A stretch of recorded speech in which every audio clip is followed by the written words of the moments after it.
I've clicked it. It has been clicked. Good. It should be working. Let me see. Brilliant. Yes, it's working. Excellent. Brilliant. Would anyone like to give me a quick little recap of the last session? This should be really quick and easy, considering what just happened. Alright, let me switch voices. Hello everyone to the world of Divine Smite D&D, where last week we follow our friends taking their winnings from the Blood Dome. Afterwards, they meet up with some of their fellow competitors, where they ask them for their help in fighting the army of undead quickly approaching Nocio to go find the last relic.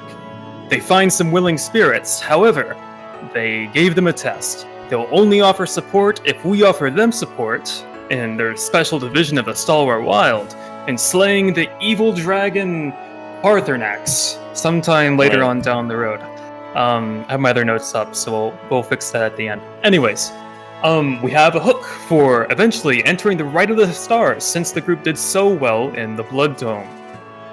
Anyway, while they're doing that, the other two who did not participate, Wendy and Isaac, go grave robbing. They try to bless some of the spirits and do some grave digging before they're stopped by Macro Mero, the grave tender. He explains to them that nothing in this graveyard can be revived, and that instead, he would like them to clean up the grave of Quincy Experior, the Hero King, leader of the Experior Rebellion. They hang out for a while before regrouping with the rest, where they find their first quest in Nocio after this, as a full group. At this point, they decide to take on the help of the Grey Wardens. They want an IOU in return, and so they're going to find out, for Rathanon, why his troops are being so lazy and sluggish down the road. So, we go down to the Siren's Call, stand outside of the building, don't think of a plan, and walk inside. After some bouts of drama and weird interactions with Edna and the rest of the people there, Edna and Astrid and all these other very kind people, some of the group heads outside for air, some of the group starts casting spells to distract and cause different smell diversions, and Isaac goes along with Astrid to go play Legion's Trident in the back room. At this point, Greg turns into a woman. Everyone refers to him as Grigette, but he asserts that he is not Grigette. After all, his mother is named Grig, and it would be rude to not have his mother's name, so he looks like his mom and he's called Grig. So, while they're outside, they come across a woman named Heather, an old woman who says her power is lost because of a stone that Astrid took from her. They ask her, please go take my stone back. They're misleading these people and causing his troops to fall into chaos. They're not returning to work because she's controlling them. So, they run back in and are like, okay, this woman is evil. Clearly, Astrid and Edna are up to no good. So they come in and attack. Isaac is somewhat mind-controlled by Astrid, and so they have a quick little bout before let's see, what was it happened? It was Palla. Palla dives in, runs up to Edna, takes a stone off of her before Edna starts collapsing sick. She realizes, Heather hasn't actually told the truth. In a very actually relatable and understanding way, and fair to the rest of the group. I understand how it can be confusing.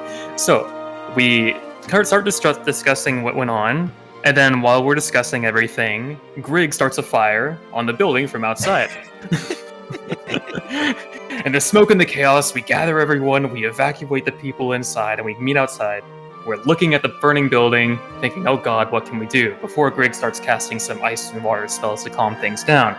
Luckily, we save the building in time, reunite, and catch up on all the shit that went down, and return the stone to Edna, and promise to heal her sickness the right way.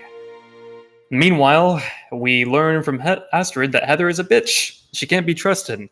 While they're both pointing fingers at each other, it's easy to understand the confusion. So, we have plans to go kill Heather eventually, which is great.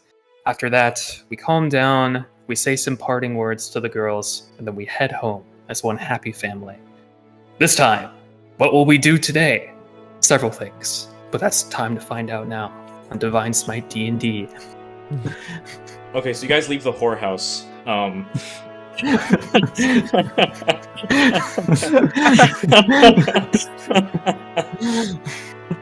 Yeah, you guys, I believe the last thing you did was you started leaving the red light district of Baron's Vice to head back to Tyvan's Rest and sleep the night off, correct? Yep. Cool stuff. You guys, Manage to go to Tyvan's Rest. Gold for the night will be 2 gold. How many rooms are you guys getting again? 3? Yeah, probably. Then that'll be one gold, 5 silver. Or whoever wants to pay that off. All right, you got it. You got it. I will say with that, you guys complete a long rest. And we return to the streets the morning of the next day. Pull up this. Yeah, you guys are you sleep in a little bit, mainly because you stayed up at night specifically to try and take care of this issue, leaving Astrid on her own for a little bit, agreeing to meet with her again today in order to cure the girl from her disease. Poor Edna. Yeah. But you guys have awakened in this morning. What would you like to do?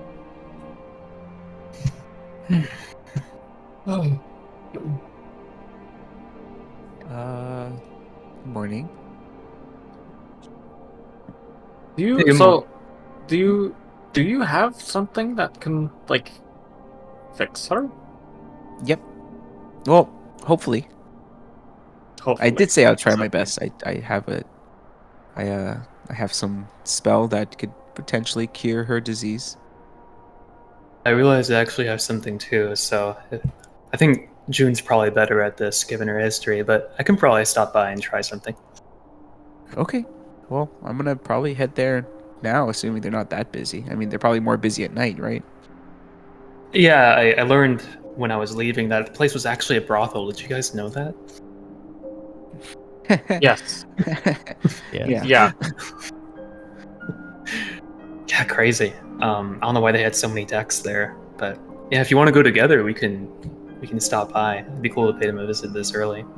Sure. I was gonna head there right now, anyways. But what's going on? I just wonder, should we all go, or I don't? I'll Yeah. leave it. I don't know. Do you think she'd be upset? No. I think you guys kind of explained the situation pretty well. I think she understands, and I don't know. You did promise you'd help her with Heather later too. All right. Okay. Sure. Right. And I gotta help her cure, and then try to talk her out of killing that other person. But we'll see. Okay. You want to talk her out of killing Heather? Yeah, I mean, yeah, maybe. All right. We try. I mean, it's not like we have to kill her. It's not like she's done anything actually. Well, I mean, I guess she has been very. But maybe she could, Maybe we shouldn't bring that up to them this morning. They did go through a lot last night. Maybe we might wait, a little bit longer before we bring that up again. Sure. Yeah, I understand. But still, it doesn't hurt to try later, obviously. I have a good heart, June. Heart in the right place. Alright, well, if everyone wants to go together, I don't mind. Then we can stop by the Grey Wardens afterward and let them know that their soldiers just quit. Yeah. God. Soldiers suck. It was funny when they walked outside. They were like, "Oh man, yeah, we hate it here." I was like, Yeah. I couldn't believe them. But Yeah, that was really funny. They just don't know how to quit their job normally. They just leave forever and that's no, it. they said they quit properly. Okay. And what was the big deal if they're just quitting normally? Well, supposedly their boss just didn't believe them. That they wanted to quit? Yeah. Or, He thought something was going on. Oh, I see. Okay, I understand the confusion. Yeah, okay. Yeah. We'll just tell him that, yeah, his people just wanted to quit and that was it. Okay, should we head out unless you guys want to do something else before all this? No, I've got a free morning. How about you guys? Let's see. There's stuff I want to get done, but Okay. not urgent. Okay, I mean, we can go and just see if we can cure the disease first, and then you guys can meet up later if you want. Yeah, for sure. Okay. Then let's do that. Okay. Isaac, do you want to come with me? Yeah, I'll go with you, June. Okay. Awesome. All right. So June and Isaac head over to the Baron's Vice. Once more, the two of you exit out of Tyvan's Rest and start walking the circle around the baseline of Nocio until eventually you return to the Baron's Vice. Now, it is still in the morning, and because of that, the streets here are far more empty than they were the night previously. You get the sense that daytime, especially this early, is not conducive at all for this street. It seems that most people here are either resting or kind of biding their time until it gets busy towards the night. But once more, you enter these streets until you reach the Siren's Call. And then entering within, you see a head... Well, actually, the door's locked as you try to open it. It says they're closed. Okay. Can I knock on it? You knock on the door. Some time passes before the door opens up and you see Edna looking right at you. Oh, hello. You're here Hi, very Edna. early. Yes, we're here to cure your stuff. Miss Astrid, they're back. She opens the door to let you guys enter within. The enchantment that you had heard about previously with all the dim lighting and like sort of the lavender scent and that sort of vibe, where like just entering within this area seemed to put you at ease, it's kind of gone. At this point of the day, it seems like it's just a place. It's just a normal house, pretty much. Even Edna is not wearing any like particular clothing. Seems to be very casual wear. And you see Astrid emerge from behind the curtain, still like beautiful and all that, but her clothing is much more of the casual nature, as she is not currently working, quote unquote. Oh. Good morning, you two. Early. Thank you for coming back. So it is true you can cure Edna. I will do my best, and I feel like I could.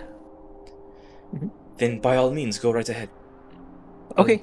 June, do you want to do it together? Maybe if we combine it, then we can maybe guarantee something. Sure. What are you gonna do? What is your also? Oh, I'm going to transfer some ether from myself and the surrounding area into her. Oh my god. Oh, okay. Yeah, sure. I'm gonna cast Lesser Restoration and hope for the best. Hitaro will heal her, maybe. You guys take Astrid like has her hands on Edna's shoulder. She seems a little nervous, but you each take one of her hands, and immediately you can feel, as you're kind of like channeling this magic within, you can feel that there is in fact a disease within her. And with that amulet on her chest, you notice that it is in fact effectively reducing the symptoms to a point where it's negligent. The disease is still very much there, but this heartstone she has around her necklace seems to be diminishing its effect. But you guys manage to focus in on that location disease. You kind of cure. You do your lesser restoration. Isaac does his lay on hands, and you guys just focus there for a moment. Your combined efforts manage to find the source of the disease and essentially eradicate it. And you let go. Edna looks at you. Did it work? Oh, you give it a shot? Yeah. Here, pass the thing over to Isaac or me, I guess, and we'll see. She looks very nervous. She looks back to Astrid. Astrid nods. It's all right. If anything happens, you just put it back on. Mm-hmm. Edna will then tenuously take the amulet off and sort of hand it over to you, June. Oh, thanks. And she waits for a second.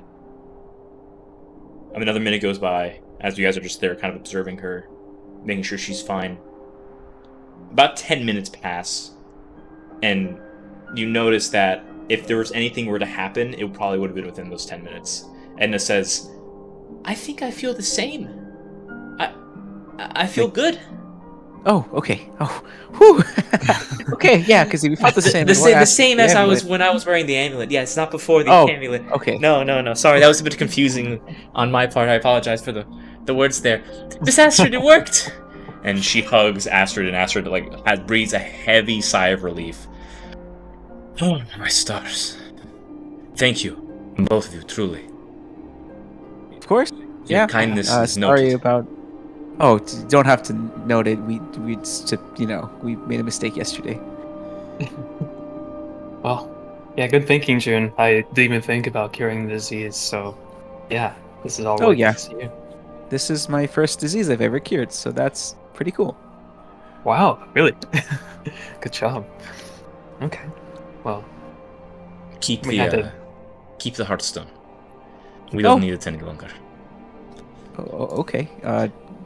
Does it do anything? And I just put it on. You can attune to it. Oh, not.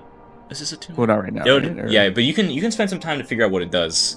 But Astrid says it will suppress any disease so long as you are holding the stone. Suppress any. What? If you are currently afflicted with a disease, you hold this Oh, stone. Oh, I see. Yes, in Okay. illness that sort. Gotcha. Huh. I wonder what that other lady needed it for then. Oh, old. Oh, their disease of old age or something. Okay, never mind.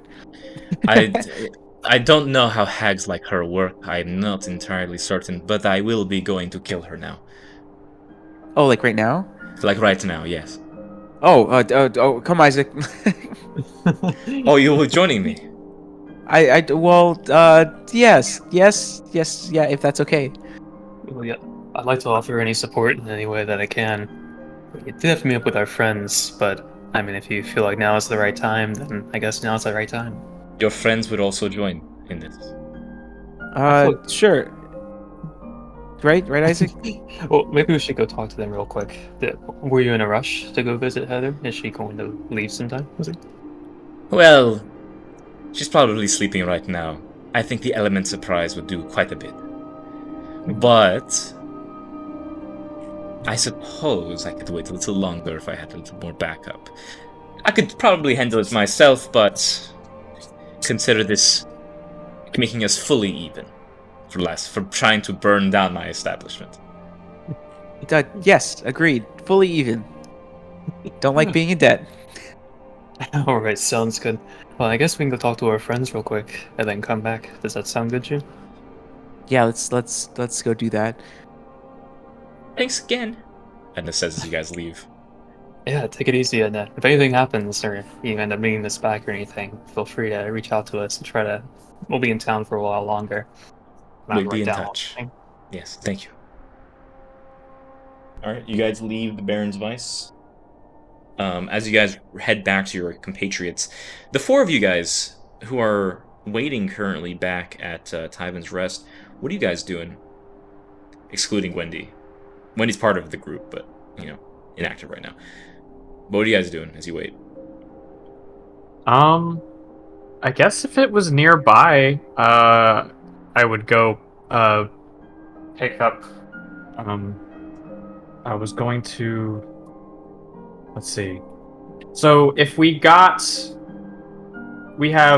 how many? Is it 2 days now before the attack that we were expecting? Okay.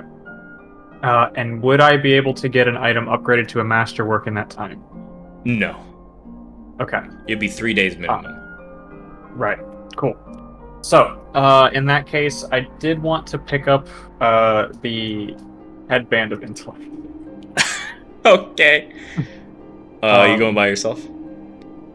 I would invite the rest of the party if they wanted to come back, because I wanted to do that and then talk to Feli about the Keytar as well. But depending on, I don't want to take up too much time for personal stuff. That can be done at a different time. Grig, Gain? You guys joining? Yes. Of course. Okay, so the three of you head over to the Woven Storm. It is, from where you are right now, it's not a crazy distance, as you're on the first ring and you don't have to like climb any stairs or anything like that. You're heading straight into the mountain. And you're kind of going through the pathways and pathways. It is a little further from Tyven's Rest than the Baron's Vice. But eventually you make your way through into once more the Woven Storm. You can see Ira is actually just opening up the shop at this point as you guys kind of approach. The shop opens up. It's sort of like, it looks like there was just a indent in the wall before with just like the Woven Storm, and then she waves her hands and you can see the stone itself begins to move and shake and break apart until revealing the storefront inside. And she kind of enters within. As you guys approach, she looks over and says, "Morning. What can I do for you guys today?" Hey, yeah, I was just, I saw that you had some of the magic items. I was gonna pick up the headband of intellect. And then Sure thing. in a couple of days, I'll probably leave a weapon with you for some smithing. But That can also be done. all right, awesome. Alright, the headband of intellect. She kind of goes over and pulls off like a wooden mannequin head.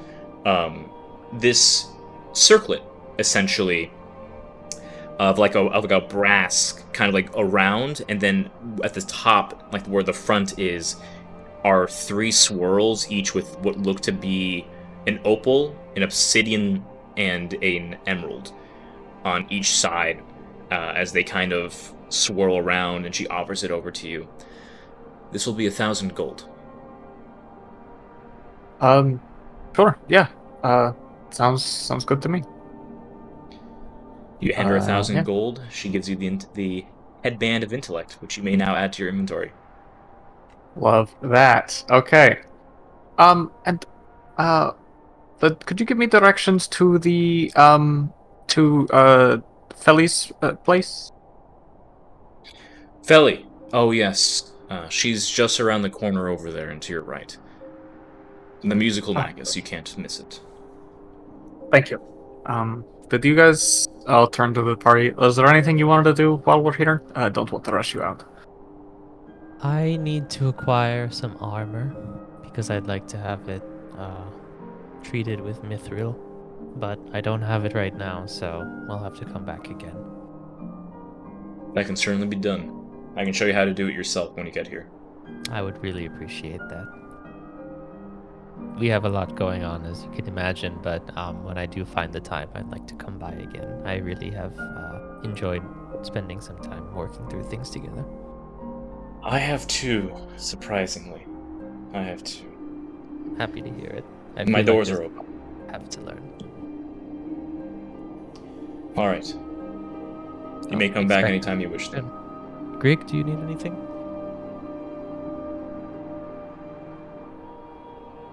Well, if not, then we'll probably be on our way for now. But I'll be looking for that armor, Pala, and when you want to come back to drop off your weapon, I'll probably join you. Yeah, for sure. Sounds good. Probably after after the whole, stop the relic from being taken thing. Fair. Great. Cool. Okay. All right. We'll walk away. All right, you guys head out of the Woven Storm and start heading towards the musical magus. Musical magus. You guys enter essentially a guitar shop around the corner and through like the hallways. Oh god, is that what it's called? Guitar Center. You guys enter a Guitar Center. Yeah. Pretty much, as you kind of enter within, and you can see that there are all kinds of metallic creations and wooden of sorts, just like a lot of different objects and trinkets. You see chairs and tables, and on the walls you see lyres and lutes and flutes and the whole shebang around here as you enter within this Guitar Center. Ah, There's just a Wow. plethora of music. There are like these small little aisles here and there that lead to like different locations in and around. It is much bigger than the Woven Storm and filled with various shit. You can kind of see people kind of like walking through here. A couple of dwarves and a tiefling and a Goliath kind of just walking through and kind of inspecting things. You hear in the back the sound of someone trying to play a drum, but it is off tempo and you can tell they're just fucking around, right? Someone's like plucking a lute, but there's no like music coming. There's no like actual music. It's just them plucking notes and just seeing what happens, right? It's just a very tumultuous kind of thing. And towards this middle center of the room, you see like in the direct center of this store is essentially a square counter. And in the center of this square, you recognize Feli from Oni. Kind of there, looking around. And she spots you guys. Hi there, how can I help you guys today? Looking for an instrument or something else? Hi, yeah, okay. Gosh, I'm gonna turn to the party. Look, if you might need to stop me. Because I think if I'm not careful, I'll be here all day. Okay. Don't I know you from something? From somewhere? Yeah, I was about to. Okay, so, when we were in, Oni, there was that tournament that you came. Oh and you yeah, had a that's tent. you! Oh, hi there, what was your name, Pella? Yeah, hi. Nice to see you again. She has a big old grin, like extends her hand out. How the strings Yeah, treating of ya? course. Oh, they're wonderful. Really, they're just really slick stuff. Glad to hear it. Fantastic. Yeah, so here's the thing.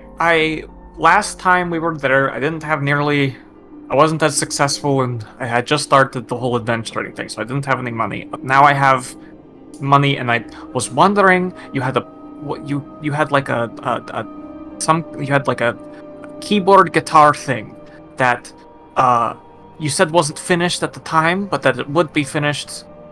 Do you have that? She gives a smirk as she goes, "Oh, honey. It's finished, all right. 1 second." She hops out from over the counter and like over towards a certain section of the place. And you can see as she kind of comes back in a case, she kind of appears and hands it over to you. A keytar of Norcan grade, right here for you. And she opens up the case, and it's like to you, I would imagine it's like a choir. You hear a choir music. Yeah, it's the Pulp Fiction briefcase Yes. with the gold light comes Yeah, through. the gold light comes through, right, and you just see there a pretty interesting looking keytar. Definitely, like, imagine a Viking grade keytar. That's pretty much what it is. There's like runes and shit all over it. Well, don't be shy. Wow. Go on, pick it up, play us a little bit. Sure, yeah, I'll try. Yeah, and I'll pick it up and just start kind of messing with it. All right, you start banging out some tunes. Go ahead and roll me a performance check. Banging out the tune. Neil banging out the tunes. Thanks again, Neil. 15. 15's pretty good. You immediately pick up, after playing on Gree for so long, though you're kind of holding it like Gree, it's not strings at all, it's notes. And you kind of press a few notes and you kind of understand what the scales and stuff are. You press a few buttons at the top and you can hear that the octaves change here and there as you sort of press on the buttons. And you start getting a hang of it, and you start banging out a little jaunty right here. And Feli's like clapping her hands like, "Good shit, I ain't never seen anyone pick that up that fast. You got some kind of talent there, kid." No, it's not talent. My sister is a keyboard wizard, so I learned from the best. All right. Well, honey, it's the thing's available for you if you still want it. Yes, of course. It's Yeah. How much are you looking for it? I believe I said it was 250 when I first met you. It's only 200 now. Are really? Honey, Yes, for sure. I'm gonna consider it a favor of mine if you go around and start busting out tunes like you are all over the place. Might give me a little traction. For sure. Yeah. The strings have been great. Anyone, I don't get a lot of opportunities to talk with people, but this is great. Thank you. My pleasure, honey. My This pleasure. is a really cool place. And I would love to just sit here forever, but we have some urgent Oh, you're making me stuff to take care blush. of. No, don't. I'm sorry. I've never been around so many instruments before. We kind of had our focuses, and now it's this whole big thing. Well, I guess honey, your words mean a lot. All these instruments and things you see here, I make them myself. I deeply appreciate someone of your stature coming around and telling me that you'd love to be here, just in general. It means a lot, honey. I appreciate that. I'm glad. Thank you. And I hope to. Well, hopefully I'll have some free time after our business is done, and I can come back and peruse a little more thoroughly. Of course, honey. Do come back on occasion, because I might have some more ideas in the future. For sure. Yes. And I'll turn to the party. Is there anything? I know that kind of music's hold my thing. Is there anything you guys wanted while we're here?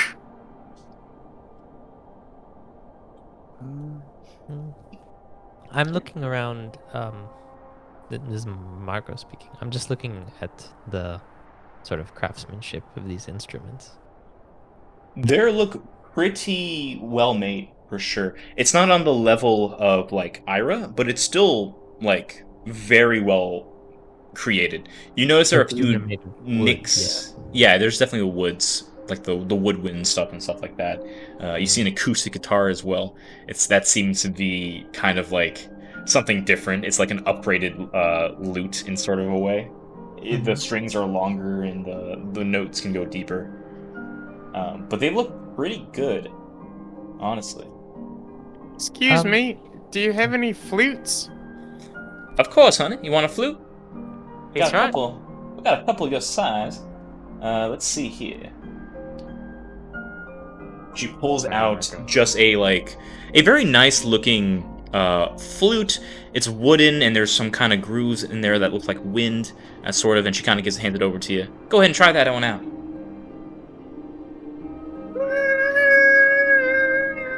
Make a performance check for me.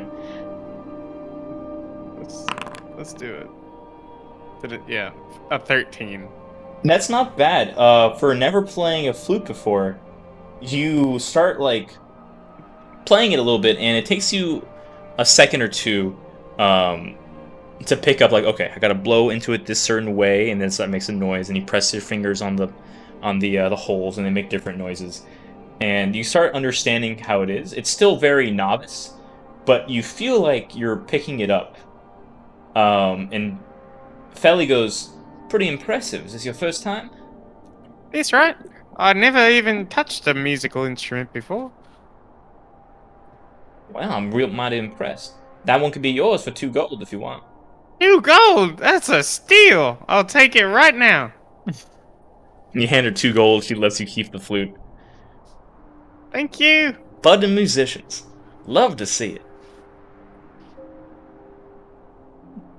Something that is good for a beginner and easy to travel with. Well, the flute's pretty good, but let me see what else we got. She goes through... let me actually take a look. Maybe something with strings. Yeah, the lute's probably not bad. Or a They're looking for lyre. something lyre, that's also good. Or a harp. Harp's a little big. I Lyre don't know probably how would be easy better. it is to travel with a harp. Yeah, we could do a lyre. Let me see if I can pull up one for you. She kind of goes and pulls over a partially metallic, partially wooden lyre. The strings that kind of go across it look to be some kind of animal fiber, and you see that the baseline of this lyre is metallic, sort of like keeping it sturdy, and then the top is wooden, allowing for some kind of flexibility depending on how you want to tweak the strings. She kind of hands it over to you. Go ahead and give that one a try. I'll just try to, I don't know, strum something. Give me a performance check. Oh boy. An 8. That feels right. I think you're definitely going through it sort of like methodically. Right. It's not really so much you're playing a melody, you're more like going through scales almost. Sure. And you start building up an understanding, like baseline, okay, these are what all the notes do here and there, and you start like plucking it here and stuff like that. You feel like you have a better understanding of how to play this instrument, but it's definitely going to take some time. You and Grig, having never played instruments before, it would take you some time to master these. But she looks up and down, she's like, that's not too bad for a first time on a lyre. I'll take that. A lyre is going to run you... That can't be right. 15 gold. Well, I've been pretty stingy with my cash lately. Yeah. Absolutely. Does it have maybe a case to carry it in? Sure, I can get you a case.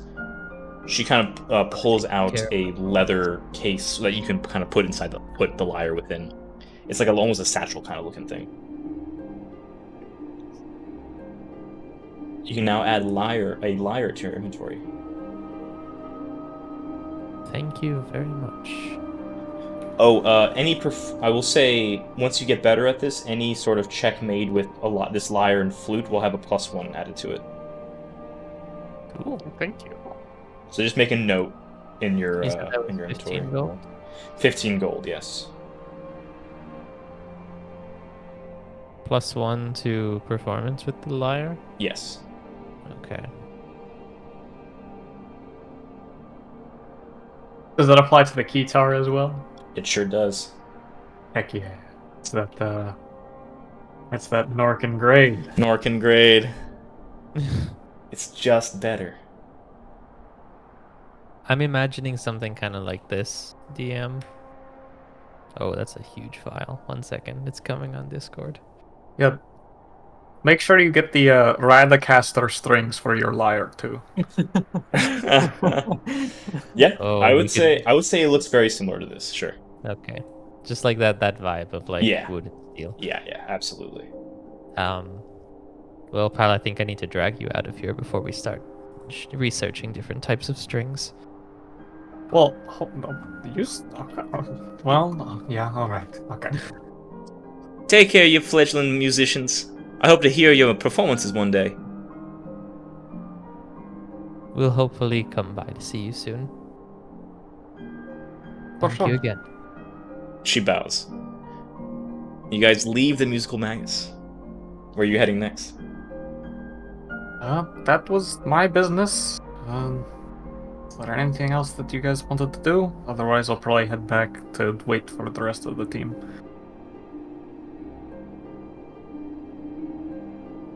That's Greg's flute. It's just like looks kind of like it's very well made. It just like doesn't look that great. Is that? Oh, I didn't notice that there's like a little creature carved into it. That's kind of cute. Yeah, this is exactly what you have. Yeah, I love it. It looks wonderful. How much time do we have, DM? Before what? I guess like how much free time are we killing right now? That's a question for you guys. There's something Is I'd there- like to do, I guess. I don't I'll just talk to the group. I don't particularly have anywhere to be right now, but if we had a chance to sit down somewhere for an hour or two, there's something I'd like to work on. So I'm open to anything. I kind of have the same thing too. I got to try this thing on. Shall we with get the- something to eat? Sure. Greg, what kind of food do you want?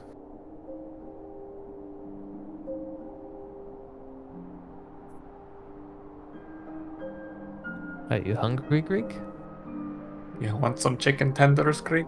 I could always eat. Which is this? Second dinner? What time is it? What time is it? This would be second breakfast. Second breakfast? I'll take second breakfast. Sure. Actually, Yeah. it would be my third for the day. Oh boy. Your second breakfast? Does that Yeah, mean? that's right. Gosh. Okay. You guys didn't see me eating back there before we entered the shop? No, you're pretty deft with it. Apparently, I didn't see anything. That's right. That's right. You know, whenever I went on my dinghy, you know, I would always take some snacks. You know, it's not allowed. You know, because sometimes you can attract some bad things in the water. But you know, I always took some extra food just in case. Well, dang. Well, you've got the knack for sneaking food around things. If only you were so stealthy in other situations. I try to be stealthy. It's just I'm a little bit clumsy. For sure. All right, let's go get some. Amazing. So yeah, we're just gonna sit down for an hour, I guess, because of stuff. I'd like to find a tea house. Can we do that? Oh wow, a tea house, sure. A little fancy. Just do something Do a they, little do different. they have food there? I sure hope so. Okay, just check. Little sandwiches and stuff. See, little sandwiches. Well, yeah. Like, it's the food at the tea house is always just like for show, basically. It's like, oh, we have these little sandwiches, and they look way better than they taste usually. Oh, that sounds lovely. Yay! Yeah, no, I get you. But let's do it. Let's do it. All right. Let's find something. I'm looking. I don't know where Yeah, we we're are. looking for tea house apparently. A coffee shop, essentially. Yeah, sure. I'll say- shop. You know what? The engine's not really the place for this, It's cold up here. but right? Surely they have, it's like, cold. warm But drinks. yes, there are small like shops and stuff like that specifically for the workers to take a break. I'll say that you find a quaint little tea shop deep inside the mountain in here in the engine. It is quaint. Yeah. It's about maybe 50 feet across total. There's a couple of chairs and tables here around. It gives you a very there's no plants or anything like that. It's sort of like Brutalist in a way. But there's a scent of like chamomile in the air. And like it's just warm. Oh. It's just cozy in here somehow, even though despite it being Brutalist. You can see on the ceiling of this little establishment, there's like an illusion that sort of pretends that there's light coming in from the top, sort of illuminating the room. You guys sit Alright. down and have a cup of tea. Yes. Have some tea. While you're doing Um, that, sorry, real quick, Sure. we move over to Isaac and June. You guys return to Tyvan's Rest. Okay. And let's see. And you find that Wendy is there waiting for you, but the other three are not there. Oh, Oh, hey, Um, Wendy. Where'd everyone go? I don't really know. But I'm here. I'll have to actually answer that, Josh. wait. You don't know where they went?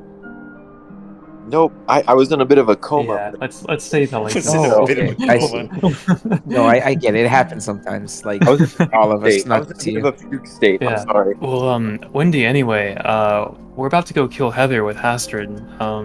Did you want to come? You're gonna go kill If what? you're- Wait, run that Oh, by right. me again. We're killing this old lady that tricked us and almost got us to kill Astrid and Edna. So we're gonna join Astrid into killing the old lady, or at least I'm gonna try to talk both of them out of it and maybe do a joint business venture or something. Who knows? Maybe my cockroaches can come in handy. I mean, No. sure. If we need to kill her, I can help you Okay. kill her. But Is Josh if- actually here, by the way? oh, can you not hear me? I can hear Josh. Yeah, I can hear we him. can hear him. Let's see. Did I do something? Let's see. Isaac's just deaf. You're just Talking deaf, to the you wall. can't hear him. And I'm like, Wendy's right over here. Okay. Sorry. There we go. It was my fault. Can you hear me now? Yep. Okay. Yeah, I was in a bit of a fugue state before. Sorry about that. Yeah, if we don't need to kill them, I would prefer not to. But if we have to kill them, then just tell me where to do the pokey stabby bits. And then... Gotcha. Okay, Pokey perfect. stab. Then I guess, well, should we try to wait for the others, or do you think they're not going to be coming back for a while? Astrid seemed kind of like she didn't want to wait too long, or the others. Did they mention where they went off to? Well, Wendy said that they were in a coma, so No, I was in a coma. I have no yeah, idea that's where what I'm saying. Yeah. Oh, you were, okay. You were in the coma. Yeah. So, no, I got you, Wendy. Don't worry. Okay, so let's just go. Let's leave a note with the. Yeah. Let's leave a note. Let's leave it. Yeah. Okay. Okay. Here, I wrote the note. We're heading to kill. Oh wait. We're heading to help Astrid in her endeavors. Yep. If we're not back by then, meet us at. Wait, I don't even know where this old lady's shop is. It was pretty nearby. I remember Astrid pointing to it earlier when we were over there. Oh, okay. I'll just say go to Edna, and she'll point them the way. Because I'm pretty sure Edna's not coming with us, right? Right. It'll just be Astrid and us. So yeah, just put that down there, and then add a little note, little indentation to kill Heather. Okay. No, wait. Okay, sure. All right. I leave it. I just give it to the person like tending the I don't know, the main, like whoever's in the front. All right, you give it to the Priestess of the of Tyvan's Rest. She takes it from you. She says, "You got it. I'll make sure they hear about this." Okay. Great, thanks. All right, then we'll catch you later. Are you guys ready to go? Yeah, I'm ready. All right. You guys fucking dip out, head back to Baron's Vice, entering within, knocking on the door. Edna opens it up. Astrid goes, "All right, so one more of you. Are we ready? Ready to go kill a hag?" Yeah, absolutely. I crack knuckles. Whatever we can do to help. Fantastic. So she's right around the corner there. What I think we can do, we just bust the door open and start blasting. Right. Is it like, well, are there like customers there at this time? Is there anyone else that works there? Oh, besides honey, us? there's never customers there. She is a failing business. Okay. Well, all right. maybe I can go in first, and then maybe let me just I don't know. Okay, let's just go in, I guess. No, I don't want you going in there by yourself. What if she does something to you?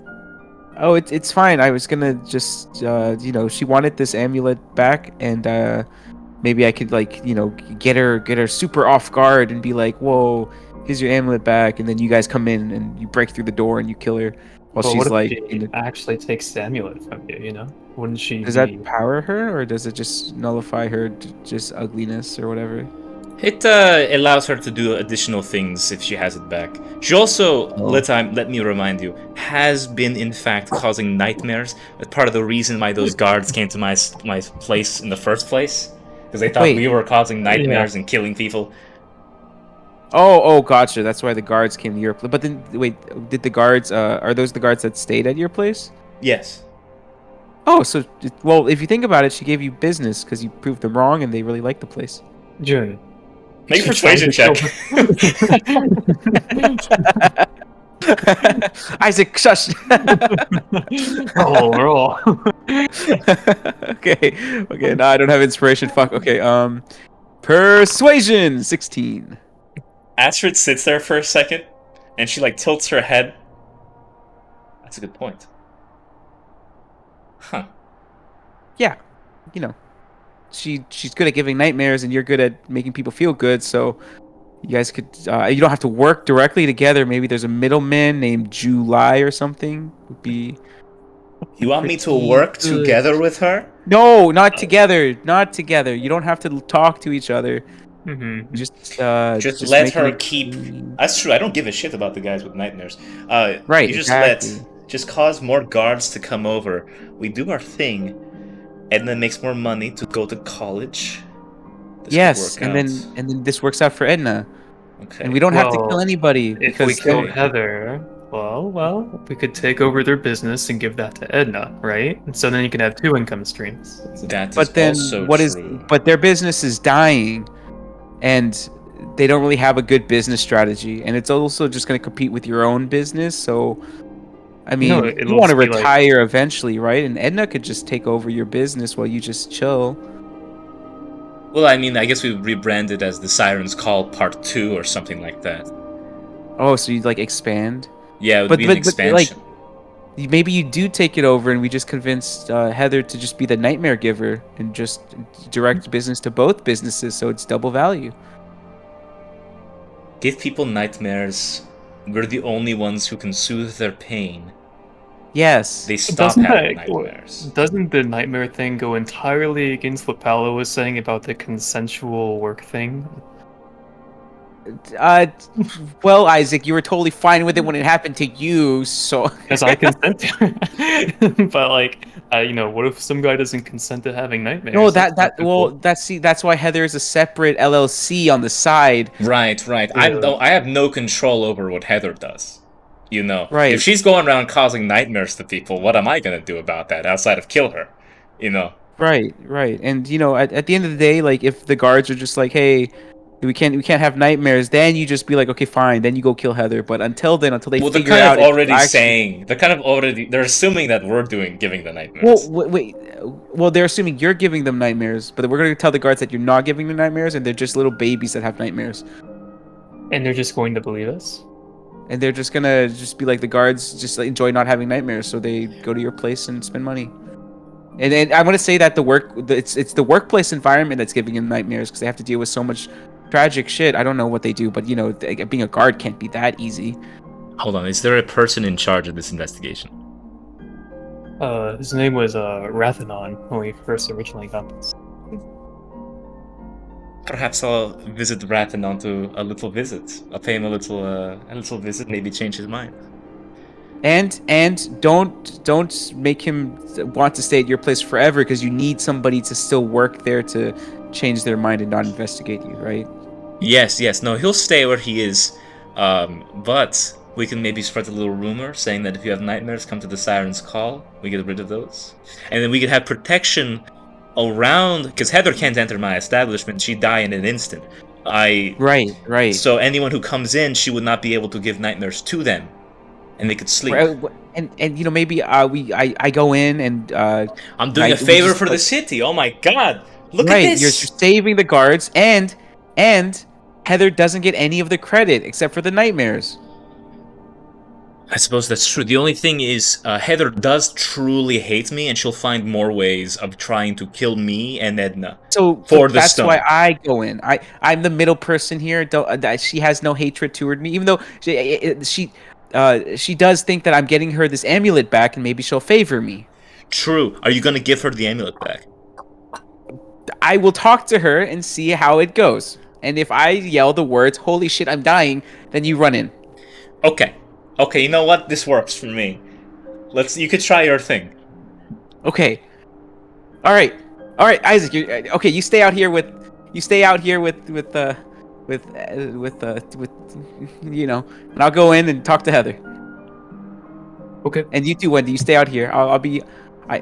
I can do this. This will be good. Trust me. It won't be a troll scenario part 2. I hope not. Because yeah. Good luck, June. Don't die. We'd rather you not die. We don't want a palace situation.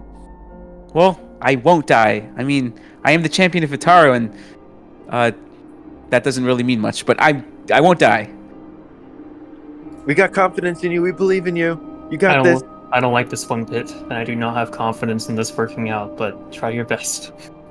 When you Don't say worry. like elbows, Isaac. No, you gotta be more supportive, Isaac. Good job. You can do this, June. Wendy, come on. All right, June. Good luck. Don't die. Don't die. Call for help.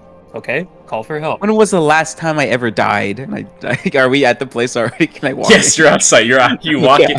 Isaac. Last thing Isaac. I said. Actually, let me switch to this. Hold on. I kind of expected you all to be here, but you know what? This also works out. I'm gonna go ahead and move Wendy and Isaac outside. Sure. These guys are not here. Al is not here.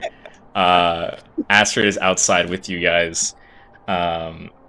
Wendy, you kind of like open up the door. Door's fully open, by the way, and you kind of enter. You do see these like little guys with like heavily wrinkled faces, these like thick bushy mustaches and like graying hair with like these what looks to be like steel-toed boots and like red hats. They look over. Look what we got here! A little midget in the establishment. Mistress, we got a customer. They fucking like all look over, and you can see up top, fully in her hag form, like no pretense of like ugly, just like a normal woman, but like not so attractive. You just like look over and you see this disgusting humanoid, this wrinkled, dark skin, like bone necklace, hunched over body, ratty, like wispy black hair. Just awful. There's like a stench in here that's like clearly emanating from her. She looks over and goes, "Oh, I remember you. Did you get my amulet back?" I talked to you, and maybe I got it back depending on how this talk goes. Maybe got it back. So do you have it on you or not? Well, do you want to sit down and drink and talk about it? Or do you want me to walk out and not ever tell you if I got it back? Are you gonna pay for the drinks? Drinks are on me. She looks around. I'll pay. I remember. Business is business. All right, grab a drink. Right. $20 is $20. Shit, dog. $20 is $20. All right, she'll come on over. Come on, let's talk. All right. So, Heather, right? Yeah. Excellent. What's Can going you on? tell Did you me- figure that shit out or what? Well, can you tell me what this amulet will do for you? This amulet will help me return to my normal hot self so I can bring back the customers. Right, and you want the customers back. Of course, Astrid's been taking my entire business ever since she moved in here. What if I said there's an entirely new business you can start that won't even have you have to do all this weird stuff with customers? You just be you. Go on. I heard a little rumor around town that someone's been giving nightmares to the guards. Is that rumor true? Make a persuasion check. Okay. Oh, an 8. Oh, that sounds awful. I don't know who that is. Probably Astrid, right? Oh man, well, whoever's making these people have nightmares, that could be a huge business venture. I mean, if it's Astrid, then I guess I should bring this to her. Well, hold on. You know, I could maybe do nightmares too. What's happening here? What are you talking about? Right, so apparently these nightmares are bringing business to, well, let's just say your rival establishment for now. But that's good for them and not really great for you. So I was thinking maybe you charge for that service, and that could be your new business. You can even, I don't know, sell this place, buy a house, have someone else run a second business you drive customers to. If you were the one to, you know, hypothetically give nightmares to random people or whatever, however you do that, if it is you or not. So let me get this straight. You're saying that this business venture includes charging people to have nightmares. Not charging people, you get a cut of whatever the other establishment that, you know, takes Okay, in so the I people give that have people nightmares. The establishment gets that revenue stream. I get a part of that cut. You get a part of that cut for driving customers. It's like a referral system, except for it's like a guaranteed thing. Interesting.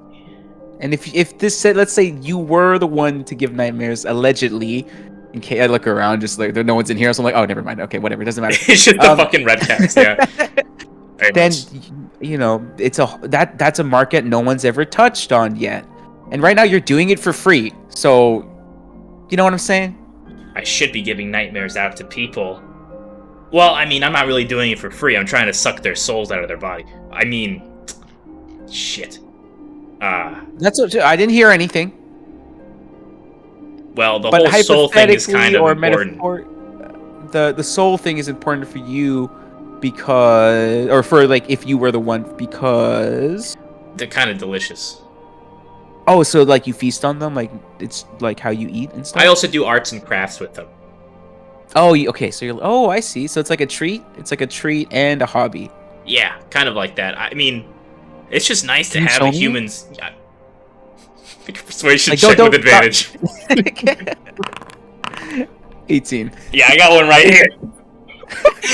She pulls out from underneath, like her cloak, a bag that is clearly made out of human leather. There's a face on the side of the bag that seems to be trying Oh. to like the leather like makes a face kind of coming out of it and then back, and then the face shifts to another part. It's like something's trying to get out of it, but it's kind of stuck in there. Oh, excellent. That's wonderful. And are these people being searched, or these hobbies of yours, does it lead to missing people's report and stuff? Typically, but I mean, the souls that I go for, the good ones, typically people who are evil. Oh, like, okay, gotcha. Oh, evil people. Yeah, evil people, yep. Oh, do they do like bounty hunting and stuff? Yeah, like look around and things like why am I looking around? This never mind. This place, of course, won't give me any hints. Does this city do like bounty hunting and things like that? Probably. Oh, well, you could have even more revenue if you do that, because you're going for evil people and they probably have a bounty on them, right? Holy shit. Wait, okay, so I could give nightmares to evil people like I've been doing. They go over Yeah. to this other establishment. They get rid of the nightmares. They come back out. I'm there to kill them because I know where they're going to Right.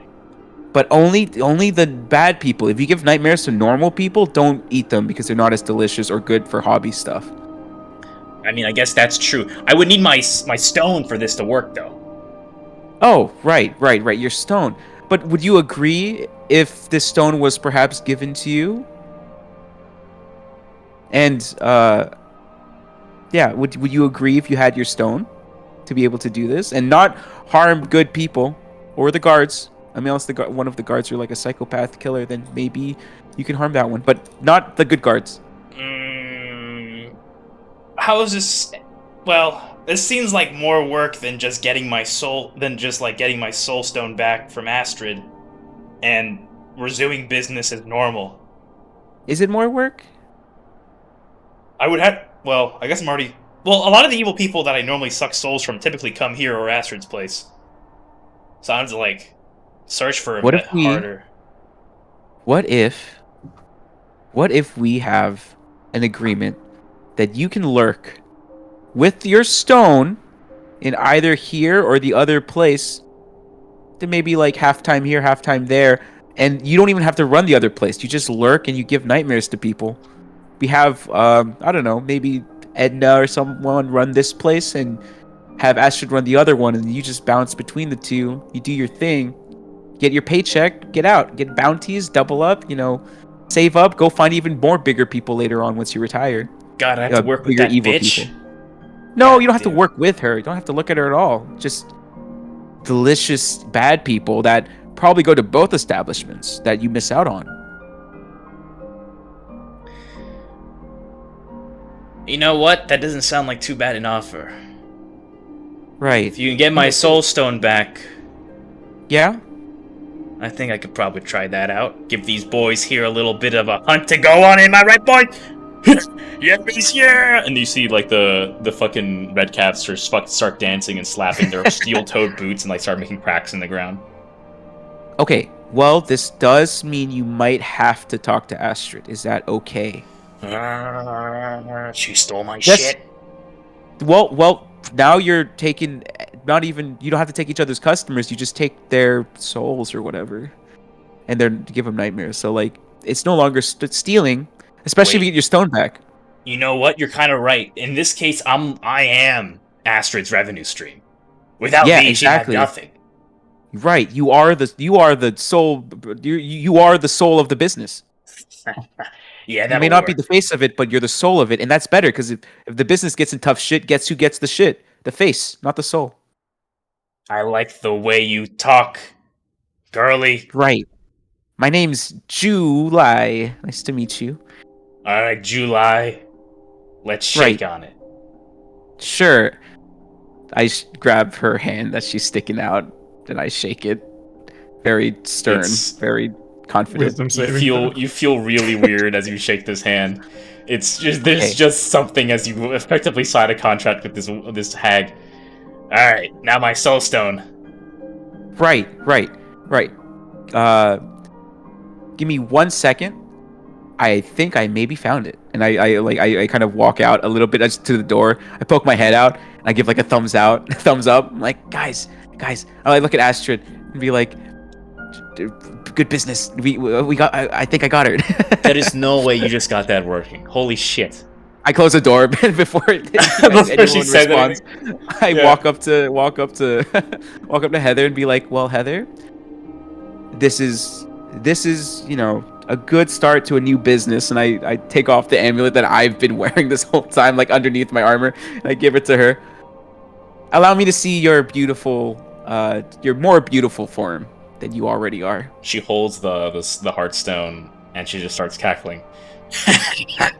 With this, I have returned. She doesn't return back to her normal form. This is her normal form, and you can see that you can feel like magical energy kind of encompass around her as this happens. Time for a new start as a bounty hunter. I've never done that before. This will be interesting. Now we're on this. I kind of like pump my arm up in the air. I'm like, now we're kind of on the same side, like kind of. Kind probably of more- indeed. Nice. Thank you, Well, if you're- July. You find, of course. If you need any help with any bounties, just let me know. I do have the sending stone, and if you have one, maybe it can connect. But I'm not sure how that works. Anyways, yeah, maybe Astrid or Edna will come and talk to you soon, and you guys can start your business and stuff together. Yay!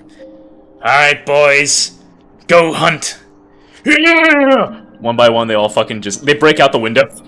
They break out of the fucking windows. As they just like you're charging into the fucking street. I guess yeah, that makes sense. You know what? You only have to pay for it because probably Not my business Edna or anymore. Astrid will. I guess not. Yeah, crisis fucking averted, I guess. Diplomacy. Astrid now goes, so did it work or what? What happened? Right, yeah. So she's changing her ways. She's going to be a bounty hunter, and she's down to give people nightmares in both businesses that you and Edna run. In the businesses? Oh, well, no, not in the business. She'll send them to the business after giving them nightmares, but then her bounties are usually here in these businesses. So after you guys are done and stuff, she'll, like, bounty hunt the bad people. Works for me. I'm fine with that. Okay. Now let's go pay this detective of yours a visit. Let's go. I, like, tap Isaac on the shoulder. Like punch you in the shoulder a bit. I'm like, see, it all worked out. Good job, Who were Jim. those guys that jumped out? What were those things that just jumped out the window? I jump out the window all the time, Isaac. Just best not to worry about it. Windy, that's not normal. I'm gonna wave my hand over this one. You know what? No one died. Let's just accept this, Isaac. It's good. This is a good day. They said they're bounty hunting. They're going to kill people. But it wasn't bad us this people. time. Yeah, bad people. Listen to June. It wasn't us this time, Isaac. We should just be happy about that. Yeah, unless you have a Okay. bounty on you, Isaac. Do you have a bounty on you, Isaac? Isaac. But, Okay. Okay, so those guys ran out the building. What bounty were they after? Oh no, they're starting to go. They're gonna go find they're gonna go look at the bounty stuff and figure out. Who okay. Yeah, they're not just randomly bounty hunting anybody. But these guys that jumped out the window are gonna go look for. They're like Heather's henchmen or something. I don't know. Okay. I didn't ask about any relations because I honestly didn't want to look at them, but you know. Well, if Astrid's cool with it, then I am. I guess I don't have anything to say. So cool. Good work. Good work, Jim. Right, and Good work. Oh god. Combat avoided. Eric's like, I had the whole party, all their icons in there, bunch of little gremlins to fight, and June fucking walks in and says some bullshit. Taku no jutsu. All right. With that, you guys start heading back to take care of this and get your IOU, and Astrid sort of helping out in this regard. With that, we'll switch over to the other party. The rest of you guys. Did you see that thing in the red hat just run by? What the hell was that thing? It just screeches as you just say that. Hi. Or you guys wait? We're not there yet, right? Or are we? No. You guys are heading Okay. to the detective office, right? You're not regrouping with your Alex. Right. Yeah, not yet. We're going to this. These guys are in the tea shop currently. This little gremlin just rushes by. What do you guys talk about?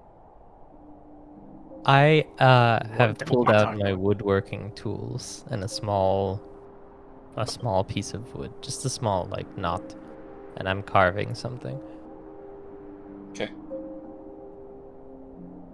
I guess while she's carving, I will. No, never mind. I'll wait to do that until later. I like roll out, like a piece of cloth or leather out on the table to catch all the shavings so I don't make a mess.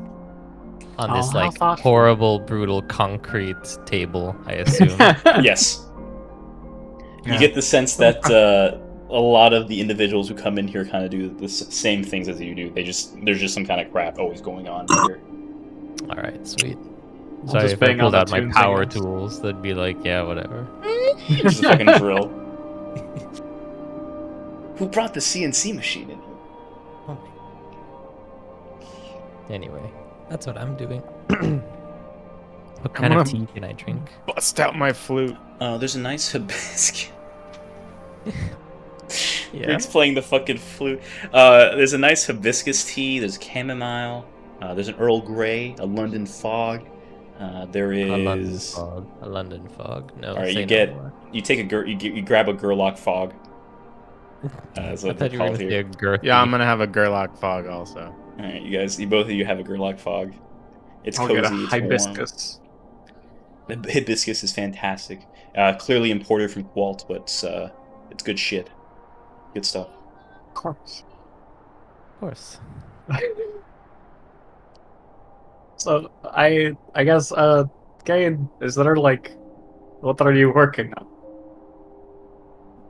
Well, I got some advice on how to interact with the temple.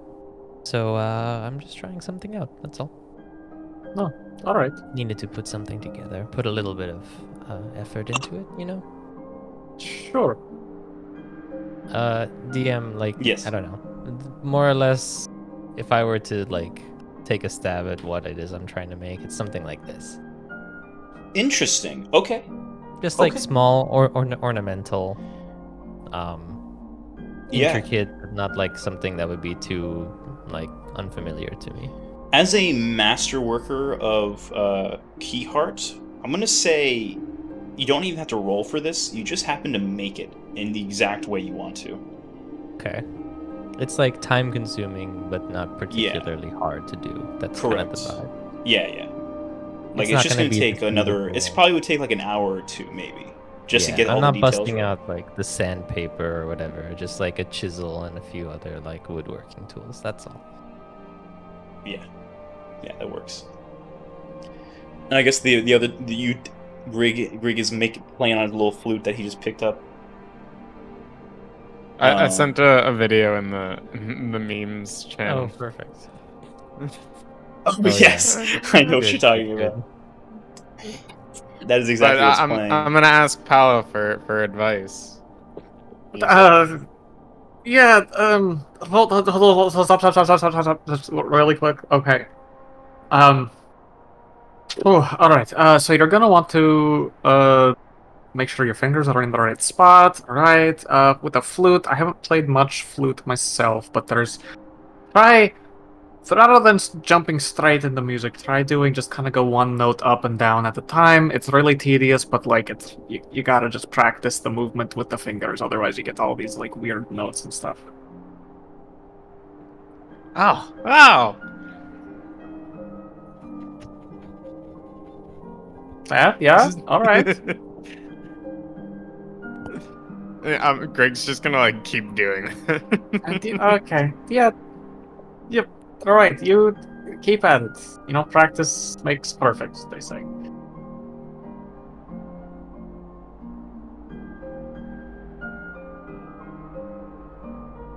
All right.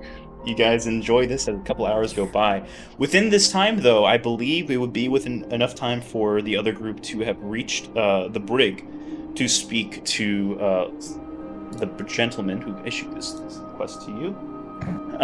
Yes, you start playing Old Town Road. Let me double check this.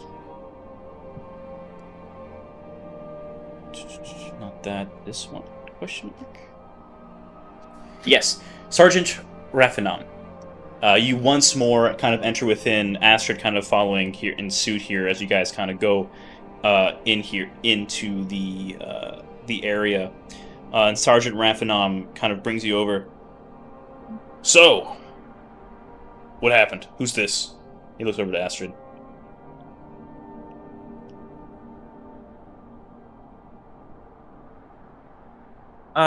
Nothing happened. Or actually, we realized that it's not her business. This is Astrid. She owns the business in question, and yeah, your guys went there because they just wanted to quit their jobs and had a way better time just paying and going here instead.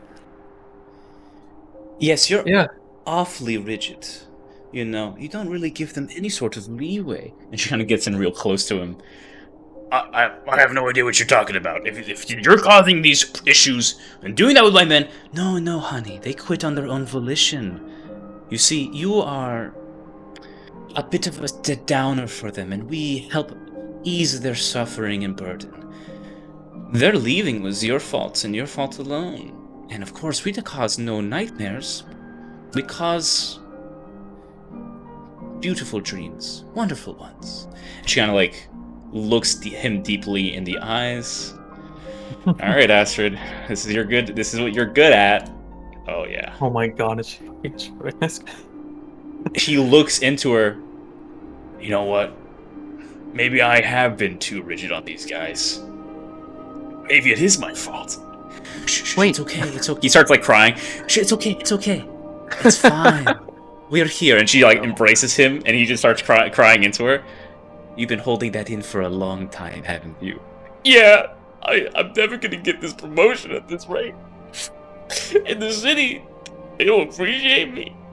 And she's just like, shh, it's okay, it's all right. She looks back. She like looks over her shoulder back to you guys and gives you guys a wink. I think everything will be fine. Yeah, sounds good. Is he still crying on her shoulder? She's still crying. Yeah. This is like clearly years of holding it in, coming out right now. Rathanon, when you're done, we'll take those IOUs you were going to get. Oh, right. Hold on. Yeah. Okay. Wait, who's causing the nightmares though?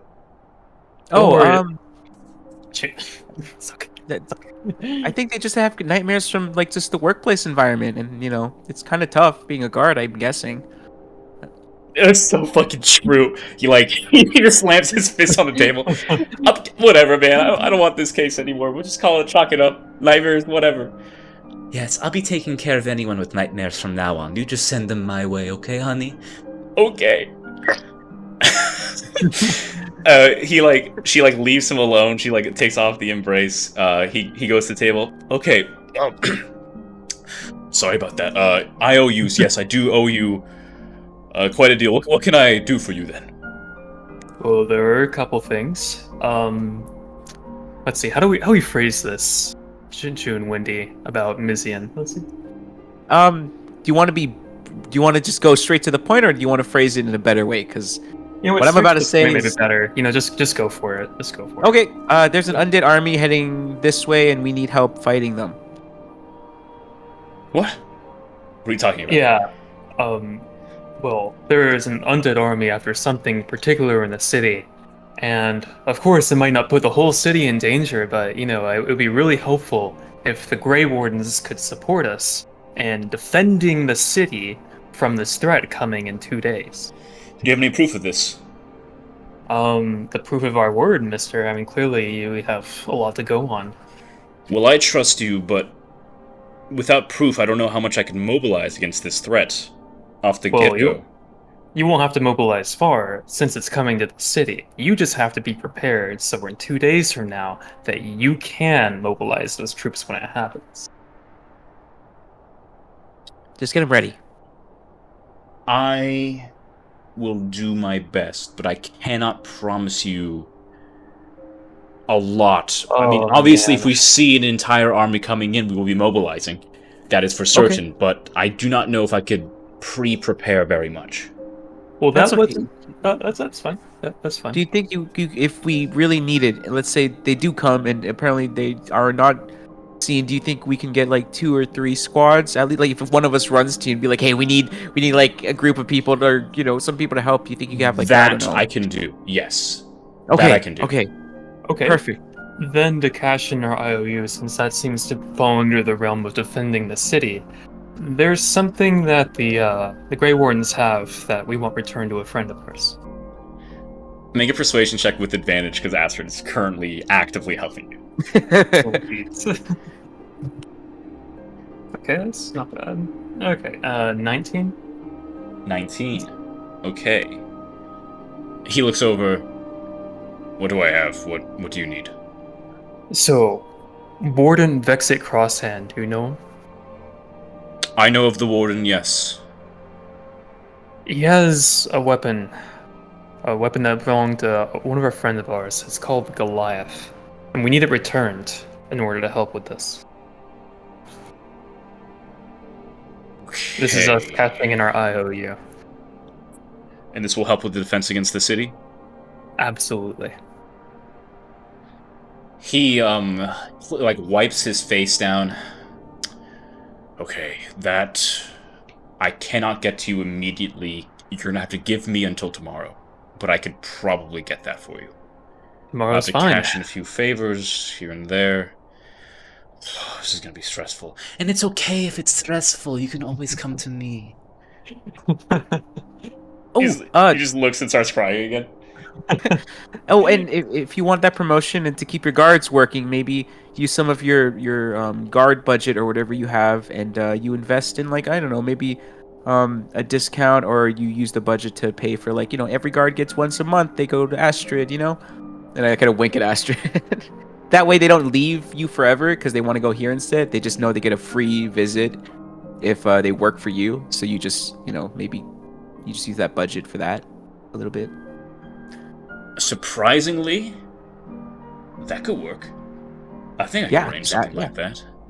Work benefits. Maybe your guards will even come back. That'd be great. Yeah. Work benefits. Yeah, brothel benefits. Kind of like bad benefits, you know what I mean? Right, yeah. Except for not bad benefits. That's our group name. Oh, well, good to know. I think that works. Thank you. Thank you for your help. Thank you. I feel so much lighter now. Gosh. Oh. Good. I'm glad to help. Yeah, thank you for considering your guards' health life and getting us Goliath by tomorrow evening and no later than that. Thank you so much. Yes, that part is especially. I could do that. Yeah. Oh man, I gotta get a drink or something like that. You do that, honey. I'm gonna go back to my establishment. Ta. And Asher starts walking out. Okay, awesome. I look at Isaac. I'm like, that worked out. It did worked. No one died. I mean, worked out surprisingly well. Good job, Shun. I didn't know how that was gonna go, but you've kind of strung it all together like a spider. Right. I Making didn't a have web. to use any spells today. I didn't have to, make sure no one died. And sorry if you're bloodthirsty or whatever, but I don't know if you were, but I just wanted to see if I was able to do it. No, I'm not bloodthirsty. I'm still concerned about the nightmares that are be given to the guards. I don't think that's the right thing to do, but I mean, if that works out for the guards and for everyone, then maybe it's not so bad. Oh, right, yeah. Well, if it's a cycle of just continuous revenue for, the city, it's fine. They have nightmares, they go cure it, they get a little bit more nightmares, and they go cure it again. I don't know what's morally right, but at least I know that Heather isn't actively killing random people. I don't think she ever really planned on killing random people. Sure. And I start walking. Let's go meet the other group. Let's go meet up. Yes. Somehow you guys managed to get through that without an issue. And Astrid returns to... as you guys start splitting up, Astrid turns over. I'm very impressed with the way you all handled everything. You still need help with this invasion, is that correct? Is it we need purely all the help we undead? can get. Yes, right? You think it would Well, be anything other than undead? At least mostly undead. The person coming for this item that's stored in the city, they have the ability to raise undead, and they seem Right. pretty powerful. So yeah, probably mostly undead, at least, if not all. That may be a bit problematic. Most of my abilities will not work on the undead. But should there be any sort of individuals that are human and have a mind of their own, I'll see what I can do. Thanks, Oh. Astrid. One last thing, Astrid. Heather might want to talk to work out work stuff. Also, ask Heather if she would like to help too or something. Oh, don't worry. I'm sure our talks will go smoothly. And you can see she takes out her claws and elongate and she starts sharpening them. And she starts walking off. Okay, don't kill her, please. She's trying to turn a new leaf, kind of. She pauses as you say that and turns over. Retracts her claws. Turning over a new leaf, huh? I guess I did that to myself. Speaking of, she goes over and starts walking over to Isaac, and she looks at you in the eyes. Isaac, I used to have a master once upon a time. He was malicious and full of disgust for you mortals. My brother and I served him as best we could. But something happened, and I was left scattered in this world. I no longer feel a connection with him. But a few months ago I felt something. An echo of him. It's not strong, but it still permeates, like a low hum in the back of my mind. I tell you this, because when I look at you, the hum gets louder. I do not know what that means, but be careful. I see, Astrid. No, thanks for telling me. What was your master's name? Demise. And she walks off. Isaac?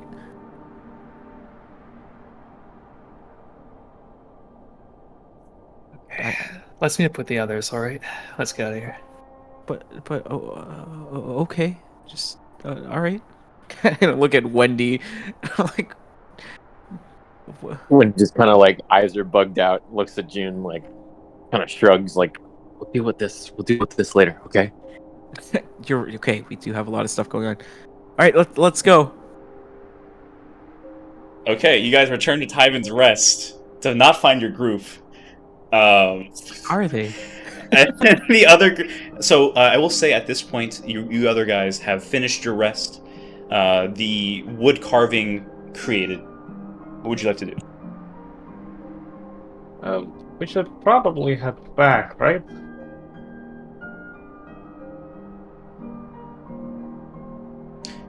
I'll fast forward and say you guys head back, and you guys meet up right in front of Tyvan's Rest, but at the same time. Nice. Hey, Works for me. Oh, so did the curing go well? Did that? Yeah. oh yeah. Go ahead, Isaac. You can tell them about it.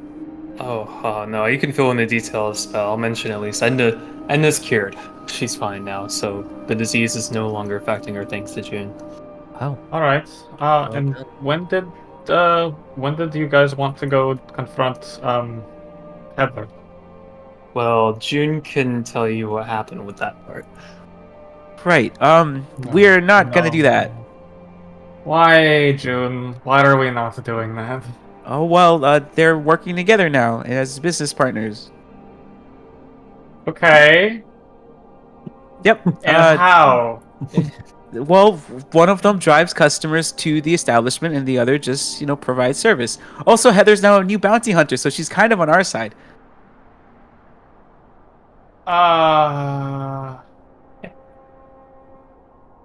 I know Oh. it's hard to believe, but it's true. She's like a good person, sort of. And all from one conversation. She's just Yeah. a good person now? One conversation, a lot of hypotheticals, and maybe an amulet or two. A what? Huh? Right. Yep. And it's all June. resolved. June, look, I understand you want to, not kill people. They're not dangerous. They're not dangerous. They're not dangerous. What do you mean they're not dangerous? Apparently she was stealing people's souls? No, well, now she's turned a new leaf and she's going to be stealing the bounties, hunting people, the souls from the bounties. So she's still stealing souls. But she's just she's doing with with bounties and bad people. June, I understand you want to prove people are They're- good, but it's tricking not- people into doing good things on accident isn't It's better than rehabilitating them doing bad things, and also it's like a side hustle along with their main hustle, which is What, giving a bad people side nightmares. hustle?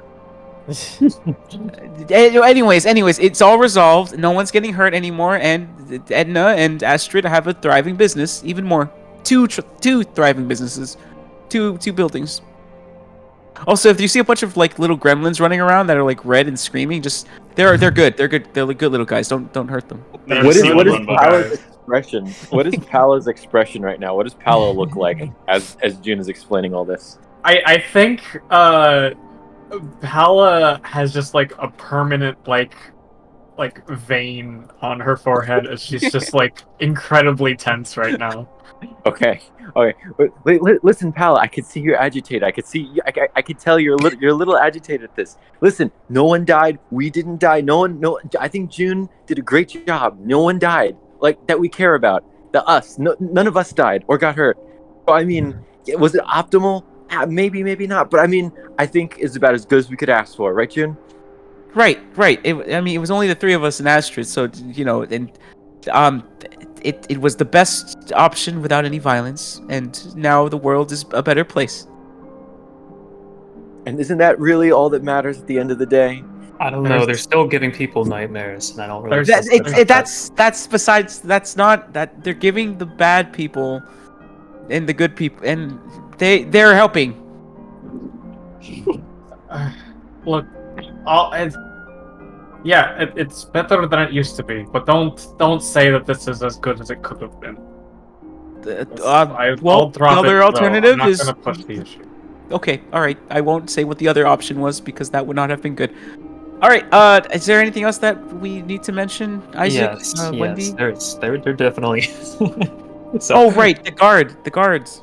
So we went back to see Rathanon with. Oh, Astrid. you already Yes. did the IOUs? Goodness, you just went through the whole grocery list, I guess, while we were drinking tea. Yeah, sorry about you going to talk. visit Rathanon, but Astrid was there with us, and we kind of just went anyway. And we talked to him, and he admitted that he's putting his soldiers through a lot. He's not exactly willing to spare a lot of his soldiers without any hard proof that an army is coming, but we will get the weapon for us by tomorrow night. So we will have that returned for the Fontaine family, and we might have some support later. Yeah. Yes. And now he's treating his soldiers with better mental health and stuff, and giving business to Astrid also. So yep, there you go. Triple win today. Right, and so no one of any authority knows that people's souls were being stolen? Right. I think that's kind of slid under the radar. They don't know. I don't remember talking about that.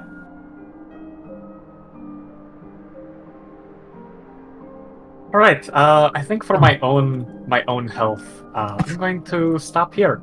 And what else are we doing today? That is a good question.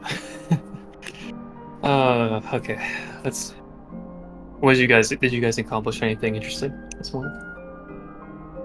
I mean, we went to just run a couple of quick errands. How And was the then tea? got some. It was really good tea, imported. Yeah, it was a nice little place. Dang, sounds awesome. Yeah, I mean, I guess we can try going next time. Oh, that'd be exciting. Okay. Well, And we picked up instruments. Some of us are learning. okay, that's good. Anything fun learning? Any...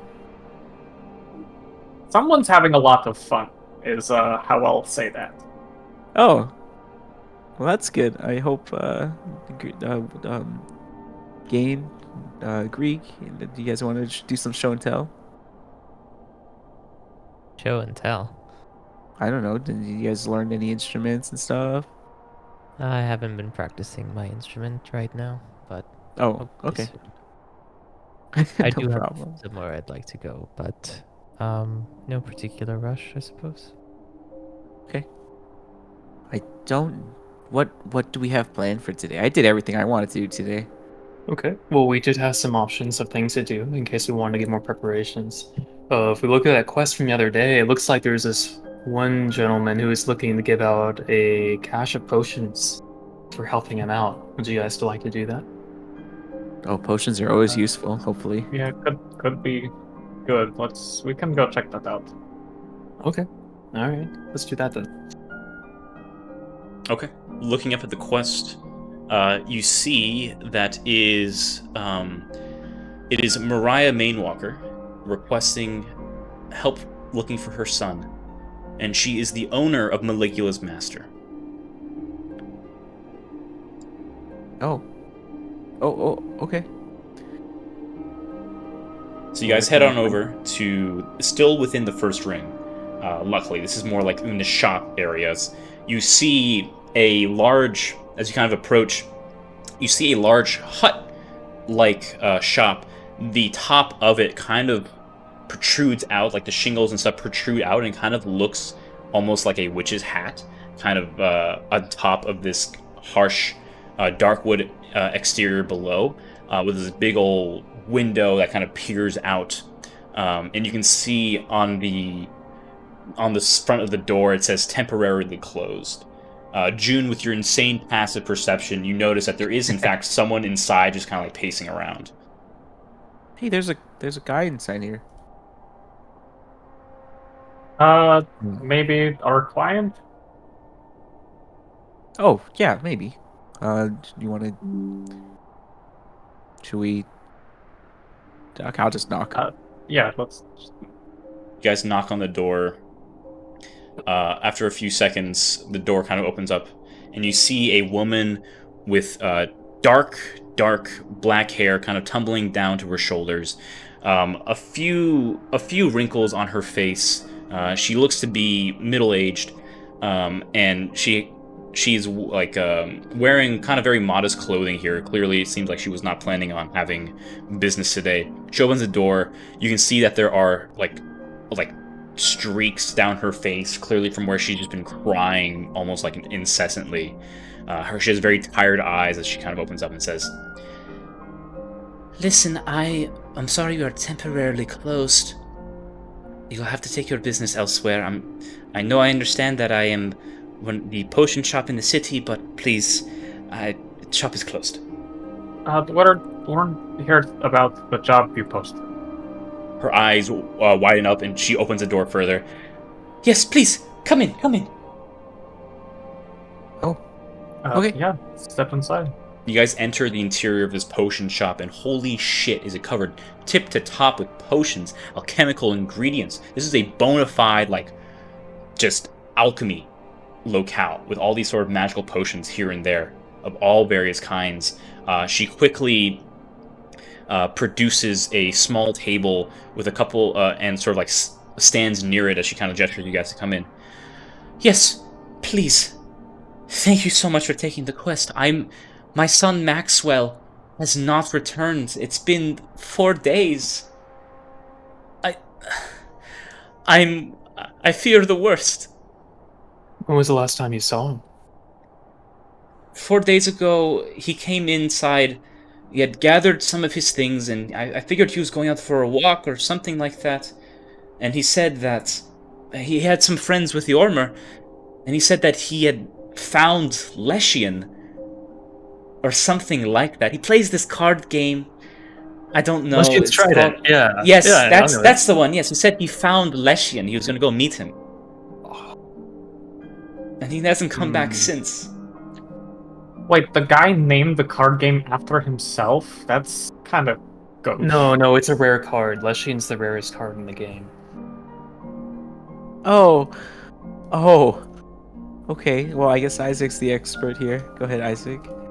Well, he probably went to someone who was claiming to have it out, and that's a really rare card. I mean, I've never even heard of anyone seeing it in person, so it was probably a lie to get him out there in the woods somewhere. If you do this for me, I will give you a large supply of my potions, medical, tincture, whatever you need. Whatever I can spare will be yours. Okay. You've got it. Can you give us some picture, like what he looks like, maybe, and some other details about him? Yes, I can do that. And she minor illusions an image in her hand. He looks a lot like her, like short, dark hair, these piercing blue eyes, and a general grin on his face. So you have the picture of Maxwell, Mainwalker, available to you. Like, you know what he looks like now. Okay. Let's see. He's like wearing like these black overalls over a white tunic of sorts. I believe the Ormer, he would have probably talked to the Ormer. I believe his name was Laya Shabu? Or something of that. Oh my god. His name was what? Laya Shabu.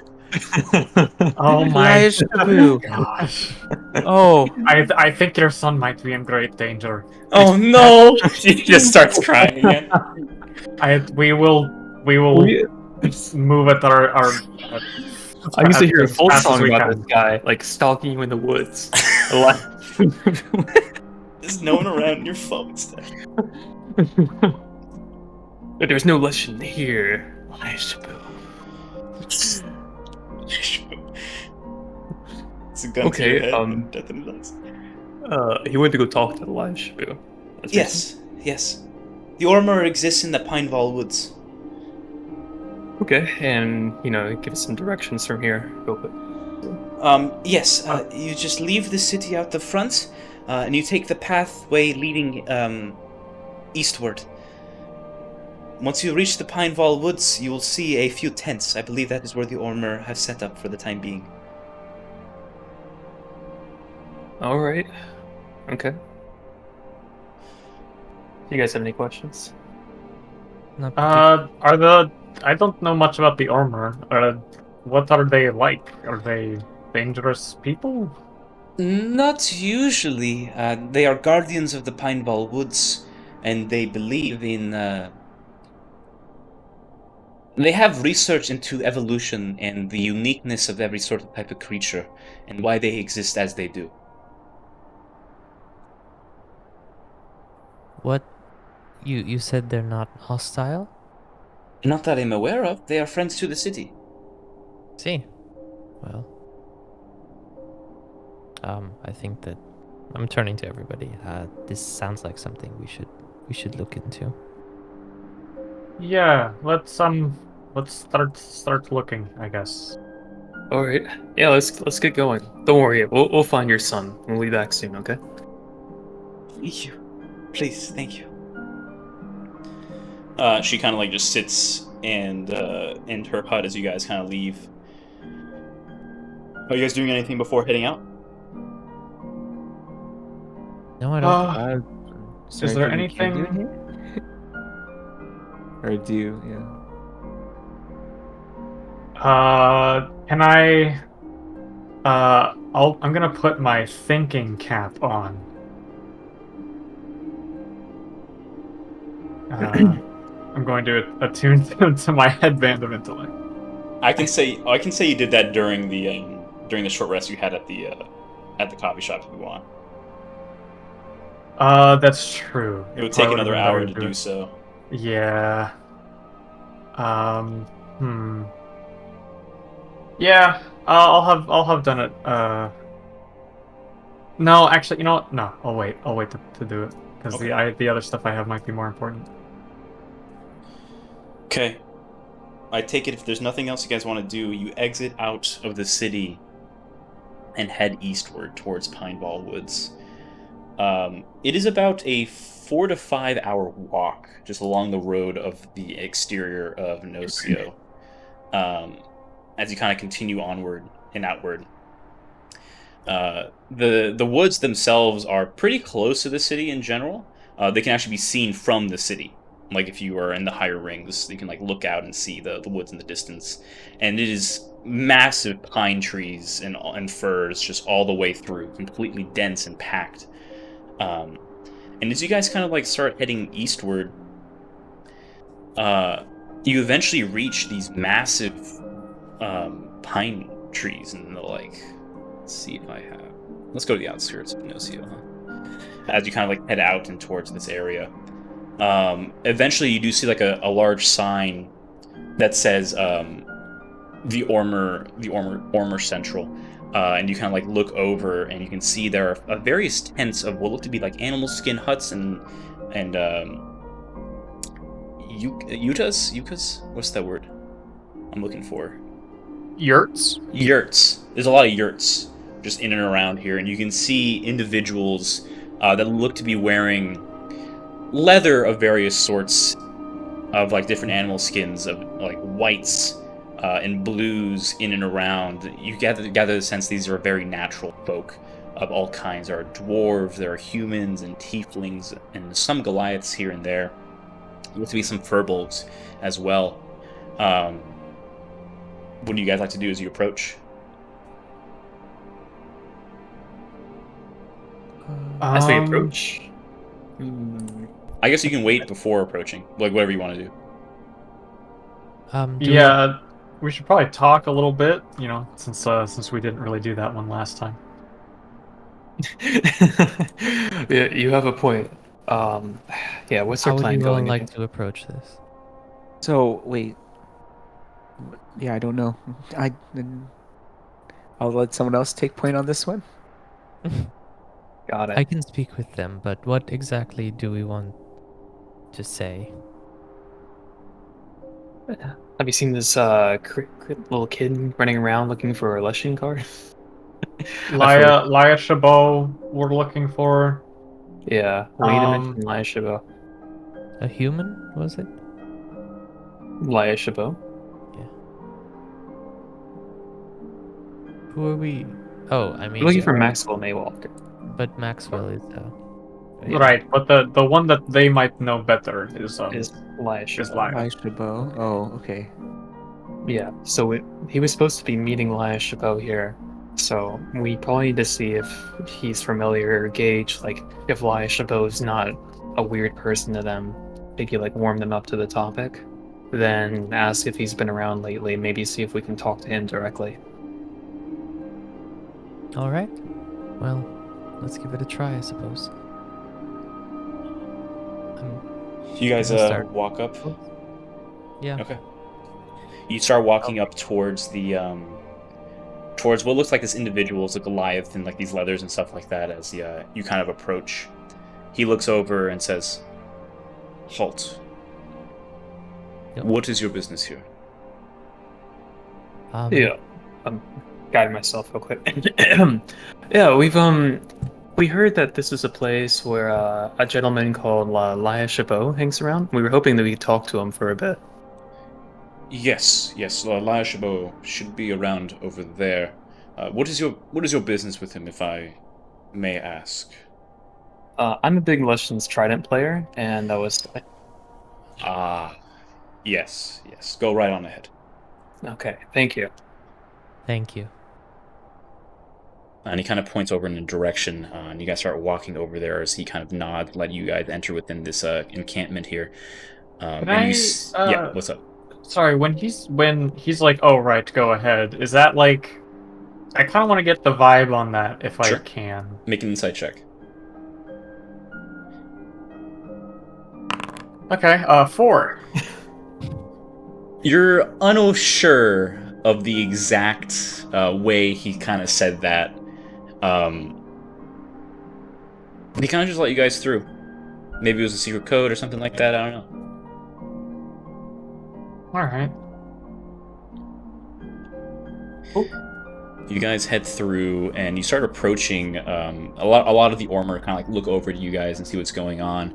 There's quite a few that look over to Kranich and are like very puzzled and intrigued as to what this being is, having probably never seen anything like it. And you see a tiefling man, with short curly hair and a bit of a beard, and lucky as well. This man's just. Thank you for reminding me. There's also just an elk with you guys, and that seemed to put them at a little bit of ease, but also intrigue, as he's also wearing dragon, like a dinosaur armor.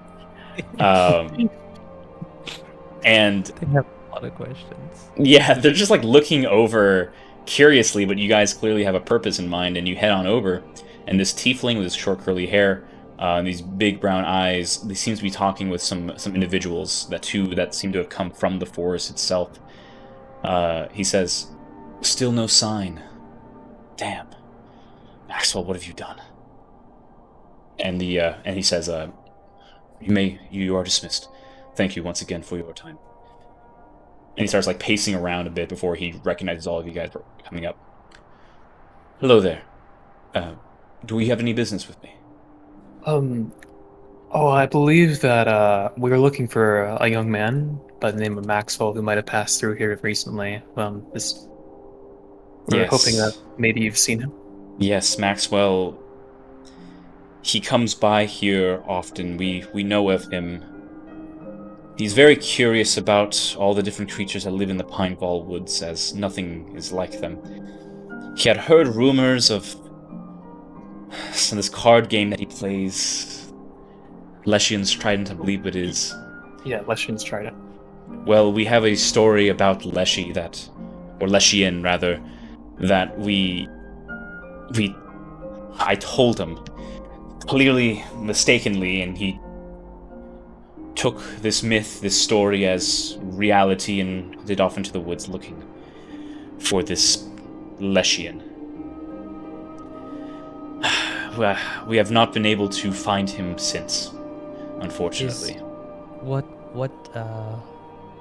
is in this forest that might pose a danger to him? Is there anything?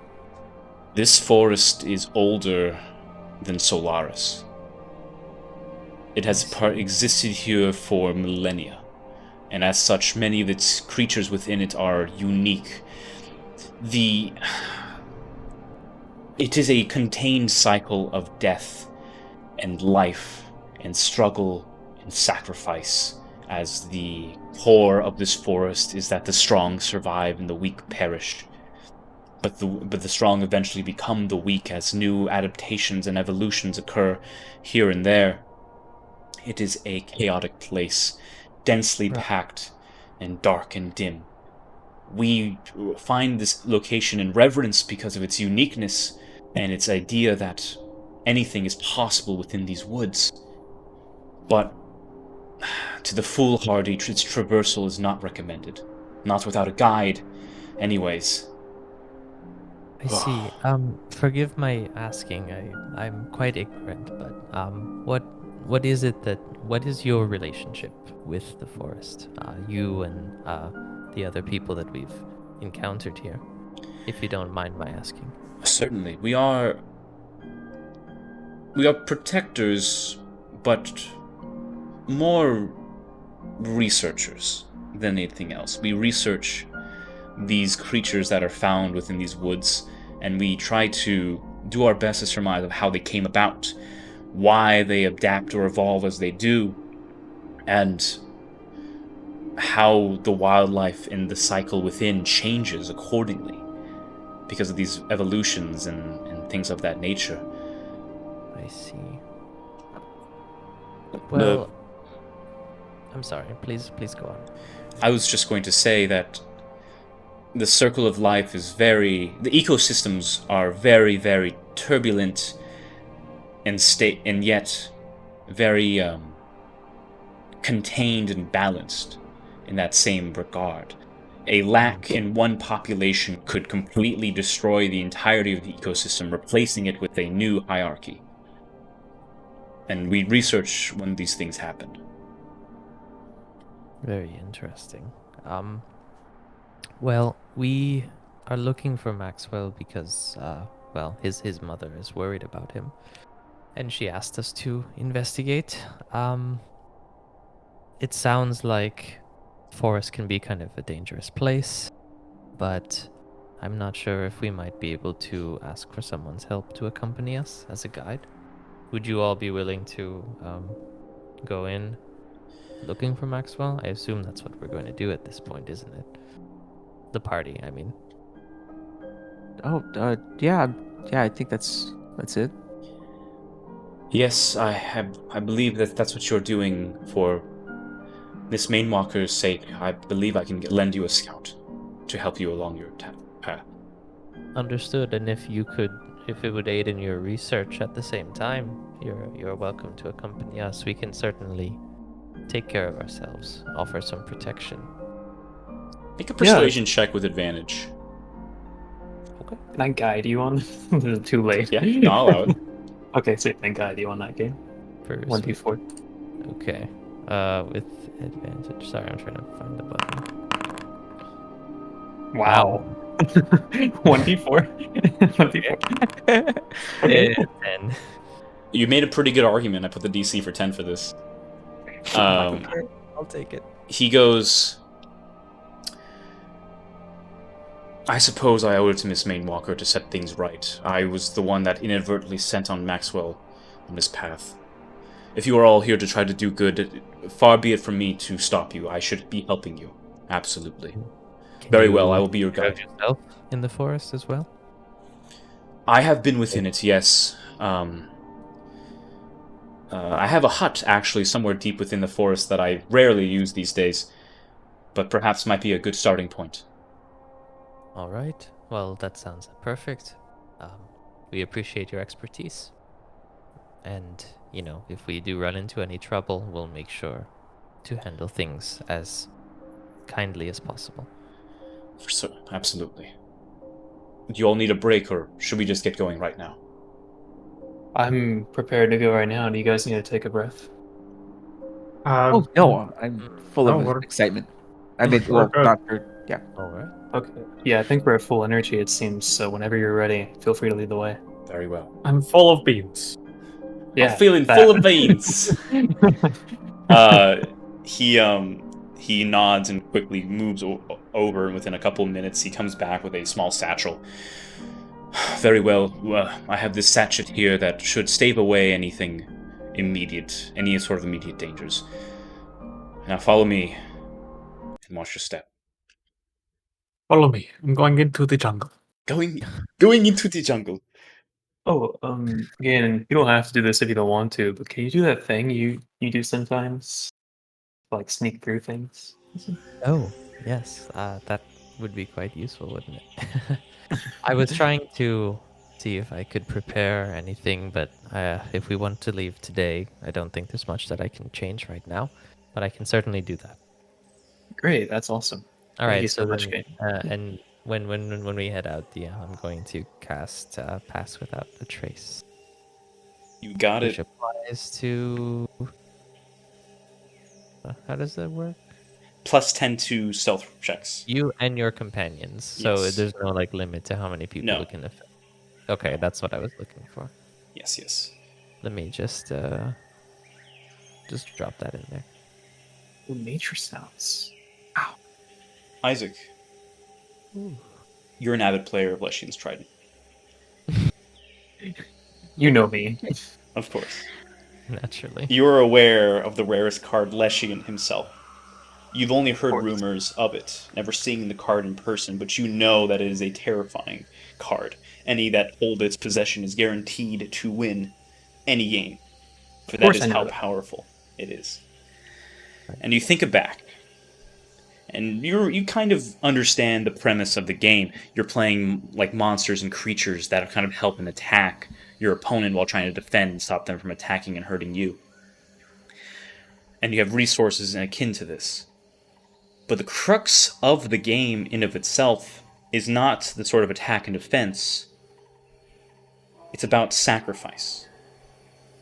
Knowing which creatures have to die for you to win. Understanding that your deer has to be killed by the lion for the wolf to strike true into your opponent. You are aware that sacrifice has to be made to play this game. You cannot save everything, lest you lose awfully. And you love that. think... Lucky. Oh, yeah. Oh no, go ahead. What were you saying? I was to say, I look at Lucky with a sad expression. Oh, either boss. And you see Laya kind of like mutters under his breath, "If I never told him that story of Leshian, none of this would be happening." We'll make sure to find your friend.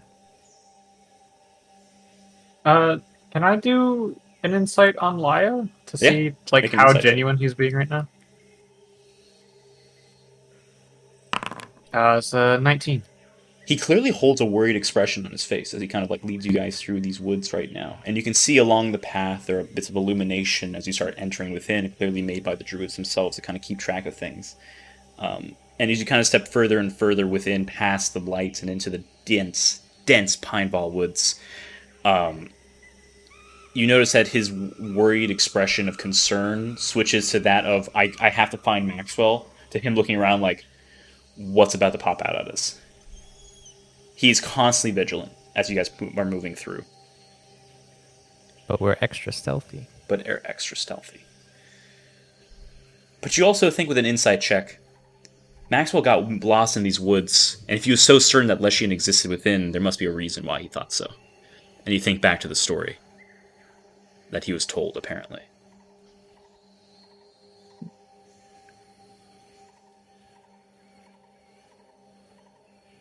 Maybe it holds a clue.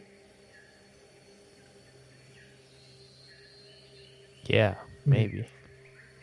Probably not. Anyways, everyone roll me a stealth check as you're kind of going through here. Okay.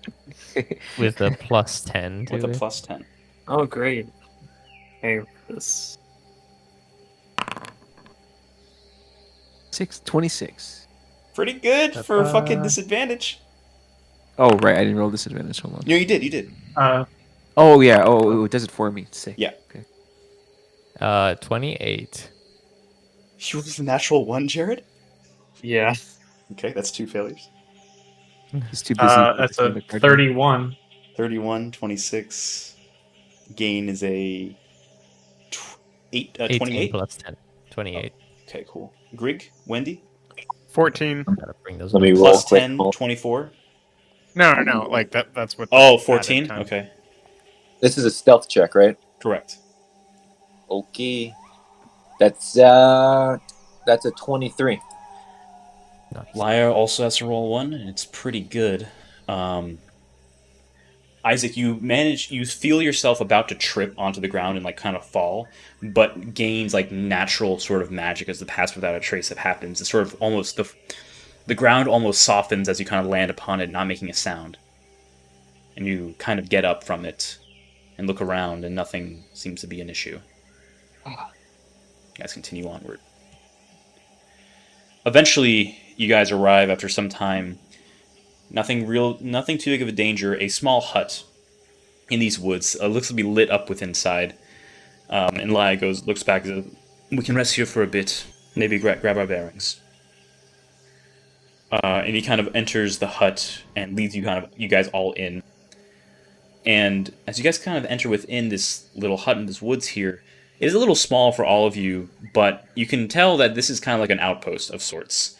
It is very sparse as what's in here. There's maybe like a chair and a table, and there seems to be like a chest in the corner that seems to have some kind of supplies here and there for forest traversal.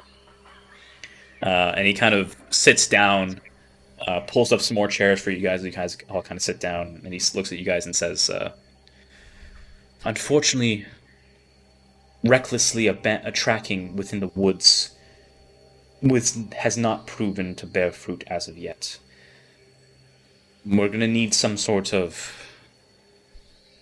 clue or direction as to where we need to go." Okay.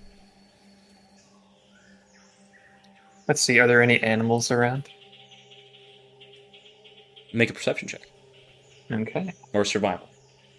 I'll survive. 12. 12. Looking around, you can tell there are like maybe some birds hopping between the branches a little bit, but no like ground creatures. I kind of like gently like say up above, "Oh, excuse me. Yes, you flying there? Yes, you. Can you come down for a me? minute?" Yeah. Yeah. A small little sparrow kind of like lands on your finger. I have some pumpkin seeds. If you want to pick up these, here you go. Okay. He takes one and like chugs it down. Okay, that was pretty good. Okay. Yeah. You wouldn't have happened to see a boy around this high, like a human this tall, walking through here in the past couple days? Yeah, maybe. That sounds familiar. What do you mean, maybe? You bird. I don't remember too much. Okay.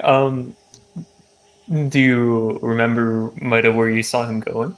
Yeah, that way. And he points over towards towards the north. To the north. With a wing, he points. Hey, if you find him and tell me where he is, I'll give you a lot more seeds. Oh shit! Okay, you got yourself a deal. All right. Okay, I'll see you later then. All right, Bob. Yes, Vera fucks off. Oh, he said it was that way. It seems. Oh, All right. All right. I mean, I'm I not don't sure. It seems like he didn't have that great of a memory, but it might be that way. I Fair told him that enough. if he finds it, he'll come back and let us know. So I guess if we don't have any other options. I suppose that's I, fair. I should probably tell of you of this prophecy that I had told Maxwell. Or that of Leshian. Yeah, that might. I mean, if he's trying to follow some kind of prophecy, that's probably the best place to start. Fair enough. Now, I never paid heed to this prophecy very much, mainly because it feels like a lot of things got lost in translation. The story doesn't flow very well, but maybe there's something in there. She takes out a small paper and starts reading. Leshian was born in these woods, where he grew up with the forest creatures, living a peaceful life with them. The forest would ever say the same as the cycle of nature continuing on and changing time and time again. The seasons moved on by as he lay within his field of lilies, sleeping peacefully. But one day he heard a noise that sounded like a terrifying screech coming off in the distance. Leshian decided to see what has gone wrong in his forest, and he traveled through to woods towards the noise. He moved to the east, towards the lake, and he came across a terrifying ravine that blocked his path. Deep within it, he could see his potential death should he lose his footing, but Leshian had jumped across anyways. The jump was treacherous, but Leshian had managed to make it. Mostly. He had hurt his leg badly within the process. But still he pressed onward. Leshian had continued on until he reached a colony of large mushrooms feeding upon a broken tree. He went to inspect it and saw that the mushroom moved as he approached. He jumped back in surprise and noticed that the mushroom took the form of a man. The mushroom man spoke to him. "Child, grant me some nourishment so that I might continue to live. This tree is much too small for one such as I. Do so and I will grant you a boon." Leshian, understanding the nature of the cycle of life and death, reluctantly obliged. Leshian tore down a tree nearby and placed it next to the mushroom individual. "Thank you, my child. As promised, take this blessing. Let it be a reminder that I will be there to tend to you when you slip into the void." And Leshian's arm was filled with bursting mushrooms. The pain was extreme, but Leshian thanked the man and continued onward. Eventually, Leshian's fatigue and pain caught up to him, and when he had to stop and rest near this large oval-shaped rock. There he laid his eyes to rest but for a moment, when all of a sudden he had awakened and found a majestic stag there in front of him at this stone. The stag bowed his head to Leshian and said, "Child, you are weary. This cannot do for one such as you. Partake in my flesh and regain your strength to continue onward." Leshian obliged and sacrificed the stag in the stone and ate its flesh, gaining the strength to continue. With his newfound strength, Leshian reached the massive lake of Pineball Woods, gargantuan, might as well have been an ocean, and yet the screech beckoned him forward. Leshian swam through for what felt like hours until his leg strength failed him once more and he sunk to the bottom of the lake. There he stayed until his breath ran out. Leshian at that moment perished as his consciousness faded into the abyss. The last sound as he heard was the sound of a screech echo in his own head. His own screech. Yet he had awoken once more on the shores of the lake. His form had changed. His flesh was no longer meat. Vines and leaves had grown from his body, his head covered in branches that struck out, and his arm broken apart into 3 distinctive points, similar to that of a trident. There on the shore of the lake, enlightened with his death, Leshian had an epiphany about the nature of life. He breathed deeply and fully there on the shores of the lake until night came. He breathed so deeply until he finally stood up and walked towards the moon, screeching all the way along. That same terrifying screech as he had heard before. His armed trident piercing the ground and the forest around him over and over. There he remains, a part of the woods, no longer a man, no longer a being, but simply as nothing. It is said that from strikes he made to the forest as he walked, images of his life and journey would imprint and fall. I believe this is the basis for Leshian's trident, or something of that nature.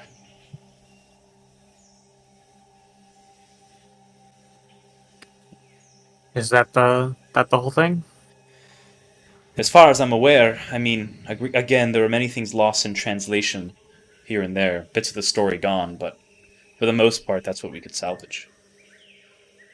So, you told this story to this clearly delirious child. Okay, well, he was not clearly delirious, okay? He had come by often enough. We didn't think anything of it. I never expected him to try to search into the woods on his own. We had warned him of the dangers. And so, a prophecy involving several times, like the same guy basically dying several times, doing weird things, swimming until he drowns, that didn't raise any red flags or anything? Well, I mean, to be fair, it's a really desirable card. I can understand the draw of it. No, Isaac. Isaac? No, Jared. No, Jared. I mean, if I was 10 years old and I heard about this, I would definitely be looking in here too. I would have done the same thing. It's hard to blame this Laya here. No, there's certainly some blame, but alright, whatever. Okay, so a mushroom, a deer, and swimming. These are all things that they did. And then supposedly, not far from the shore, he stuck his arm in the ground and then just stayed there forever. Something like that, yes. I knew I should have put on the stupid thing. Alright, whatever. Anyone have any ideas other than just looking for these three things? Yeah, maybe we can kind of like react out the story. Without the dying, right? Well, That's yeah, you know, the swimming and the arm in the ground and everything. So, let's see, what was the first thing the story mentioned again? The seasons he moved was- on by, never ever changing as he lay in his field of lilies. Don't do the whole thing again. Oh no, this It was- is something that appears immediately in Isaac's head.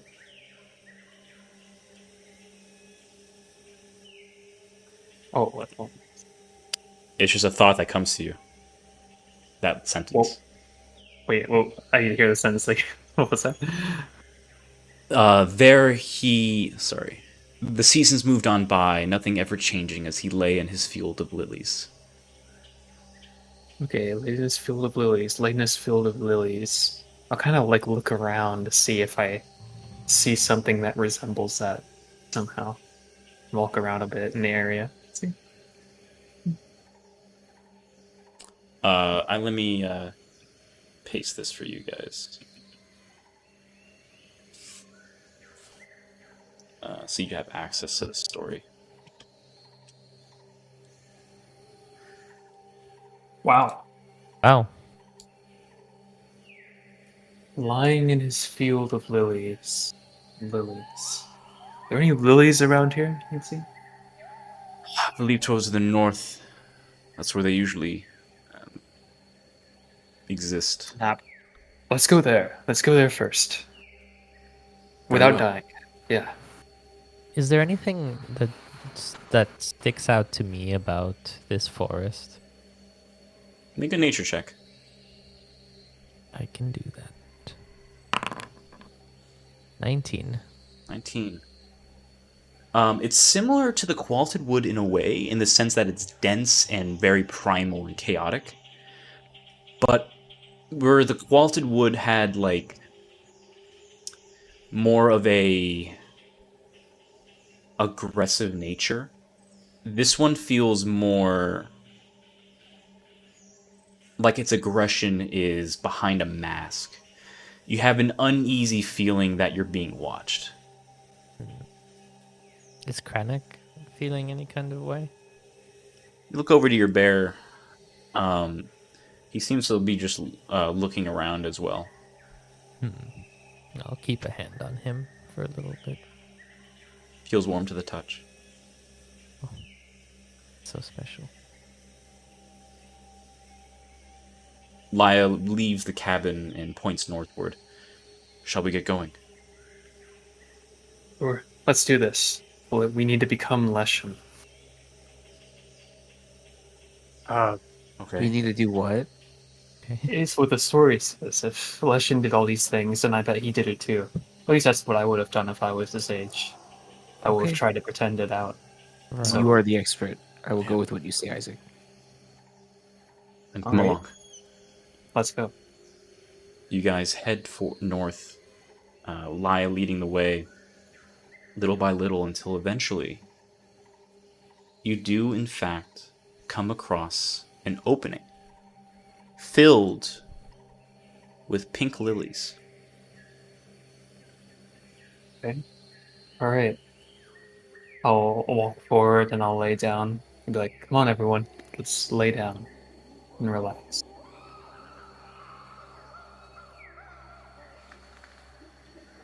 Do you guys follow suit? All right. Alright. Sure. You guys Sure. lie down in this field of lilies. As you do, you sit there and breathe and look up. And your eyes begin to droop. And they close.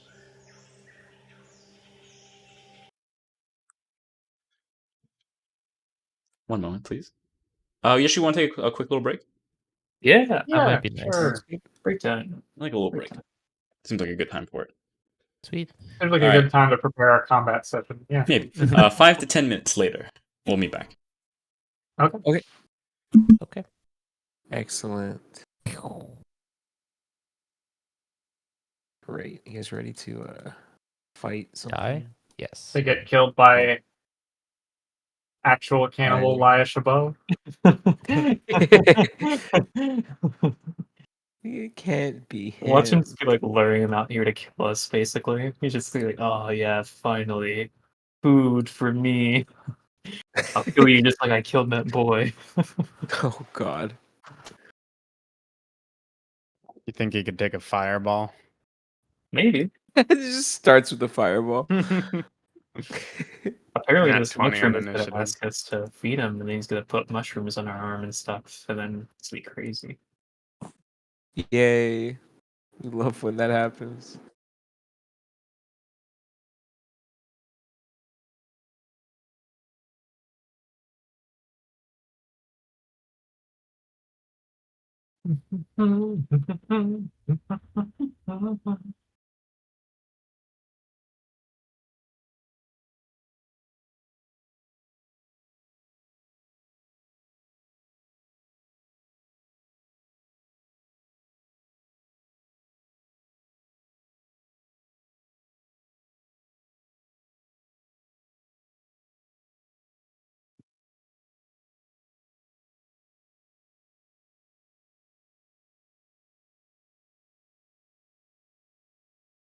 Or actually, watch him become a Leshen, and we just run into him and we have to kill him, you know?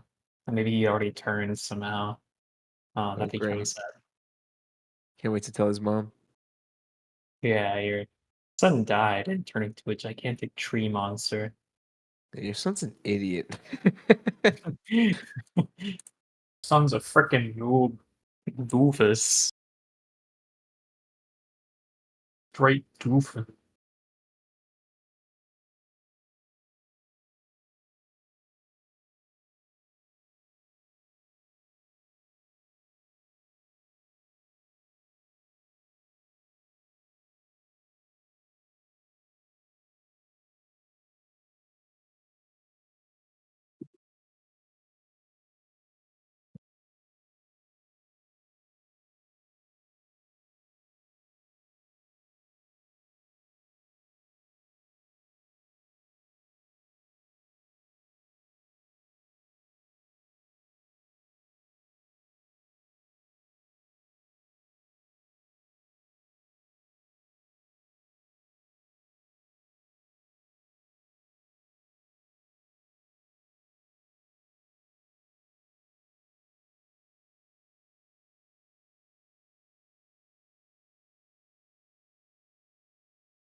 I'm back.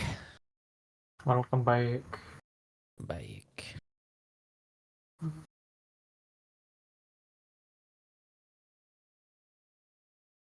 Sam, do you know Cam's favorite donut? Her favorite donuts. He has no clue, actually. I have actually no idea what her favorite donut is. Understandable. There's a lot of donuts. There's a lot of good donuts out there. Yeah. Okay, no big deal. I'll ask her.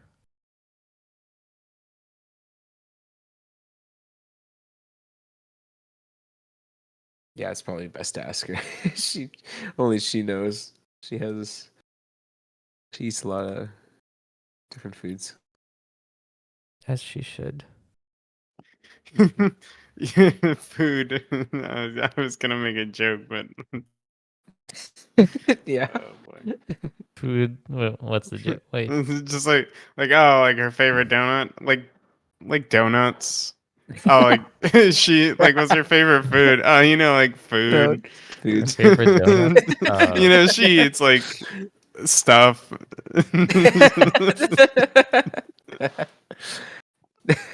She's been really into food lately. Cam's kind of food pilled right now. Based Yeah, in she's food. food pilled right now.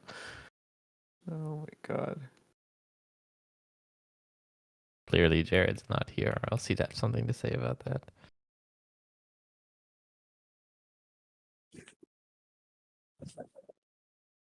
And you guys played Battle Bit Simulator or whatever it's called? A couple friends of mine are really into it. I I- haven't played it myself though. I bought it, and I've yet to play it, but I want to. I'm gonna give it a shot. I hear it's a fun time. If you want to squat up sometime. Oh, I Yeah. don't own it myself. Well, What is it? I've seen a few people play it.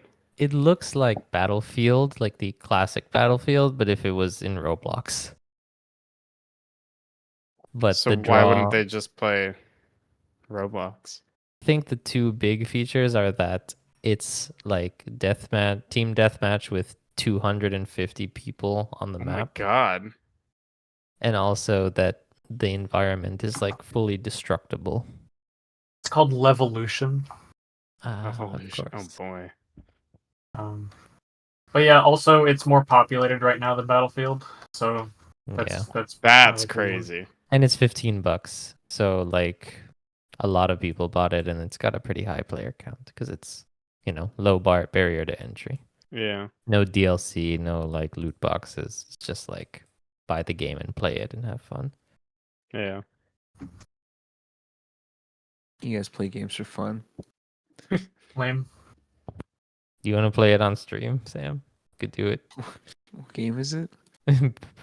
Battle Bit Remastered or something like that. It's like the look most it played up. game on Steam right now. Kind of insane. Wait, really? Yeah, Oh, for real. okay. It's got like I think it has like in-game voice comms too, so you can like kill people and then they'll start screaming or whatever, Oh god. Oh, that kind no. of thing. Okay, I'll think about it. How much is it free? It's not free. It's $15. Oh, okay, $15. I will consider it. Maybe. I don't play a lot of first-person shooters, so. Me neither, but this one looks like fun. Is that Battle Bit? Yeah. Have you Crazy. played it? No, I just know about the after death mic thing, which is really funny to me. We love that. You have to get it, Jared. We have to play together. Make a squad. Battle Bit squad. It looks like a really well Squad made up, game. guys. Squad. It's cool seeing a game made by 3 people become like so huge. Yeah. They're living the Anything can dream. happen.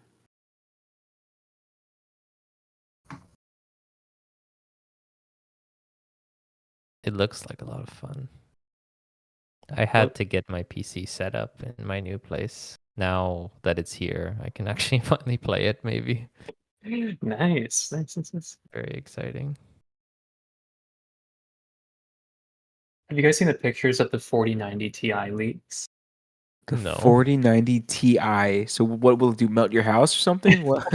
It's probably gonna take like 600 watts ish, I think is what they were saying, and it's also a 4-slot card. Yeah, it's gigantic. Okay. So like usually you have your display ports going out horizontally, but they actually Right. stack it vertically on this because it's so cute. Can I see this thing? Amazing. We Yeah, love one this. second. We love these. We love it. I want to buy it. I want it so bad. I want you to own it so Will badly. AMD pay for you to buy it? Oh no. I'll put this in this channel. Oh my god. It's chunky That boy. shouldn't be allowed. What are they even doing with all that vertical space? What is she doing with all that vertical space? Yo, what's she doing all that vertical space? Oh God. She draws so much power. Yeah, there'll be a day. Might as well just like plug the PSU directly into the GPU at this point and have a second one for that. It's getting ridiculous. Yeah, just having 2 power cables coming out of your PC.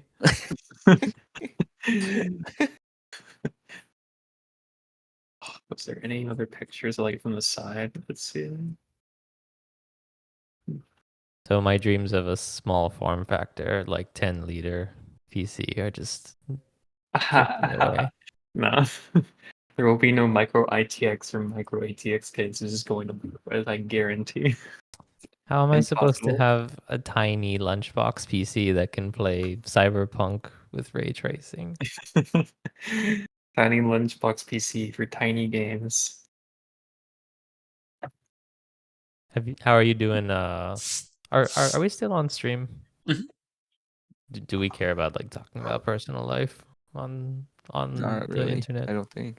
I won't watch Unless this. you care. How's have you fixed those problems they were that the YouTube comments section were complaining about, Jared? Which ones? Just like making all AMD GPUs like 100 watts more power efficient at all times. Oh yeah, the power draw thing. Don't worry, I went in there myself. I was like, I took the power number down. I'm like, okay, power number max 200. If Sure. power number higher, go 200, and it works. And here we are. Now no one's complaining anymore.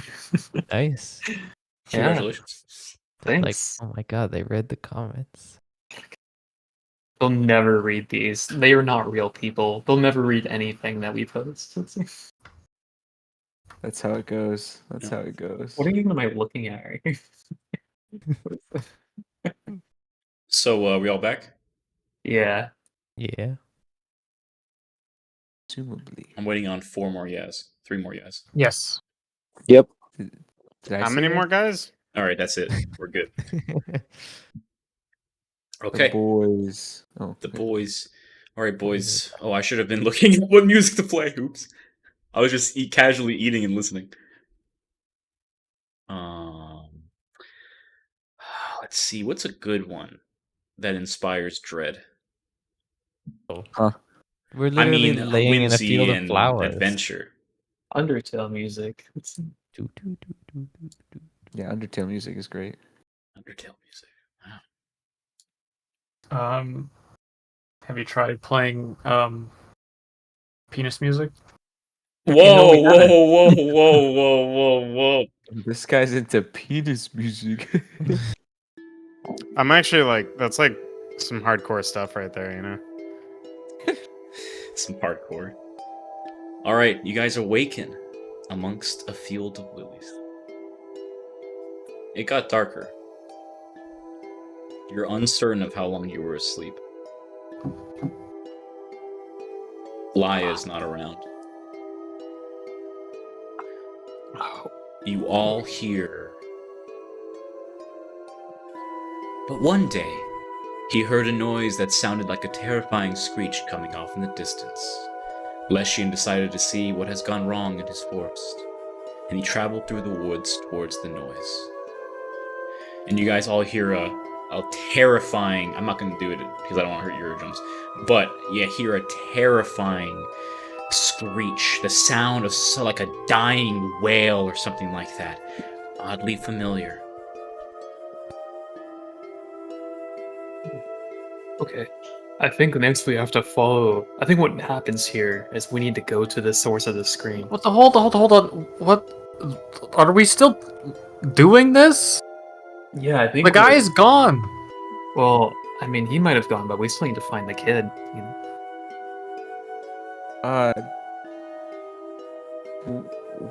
Oh, you were right. We should find the kid. But what the fuck is Maybe- going on? Well, maybe he did exactly. just to go back home, or maybe someone took him. I don't know. I feel it's weird. Yeah, it feels like he freaking told us to lie down, drugged us, and then left. And now we're gonna get eaten by some stupid forest thing. But you heard that right now, right? There seems to be. I feel like we're inside something. It's like a dream. Here, Yeah, we're getting what they called it, like they called it Easy Guide or something in the books. We're in some other world now, probably, and then we're gonna get hit by a truck, whatever that means. Wait, what? What's a truck? I don't know. It's that these fantasy books just make stuff up, I guess. But if okay, so we're in another world and we're waiting for a truck. Maybe. No, I don't. No, we need to follow the story because it read it aloud to us right here. Quick, hit me, pal. Just hit me. Make sure I'm not dreaming. Okay. Okay, yeah, for sure. I'll throw a punch at him. All right, Isaac, you take whatever amount. Is this like you trying to do damage with this punch? Does Isaac want me to do damage? Oh yeah, go for it.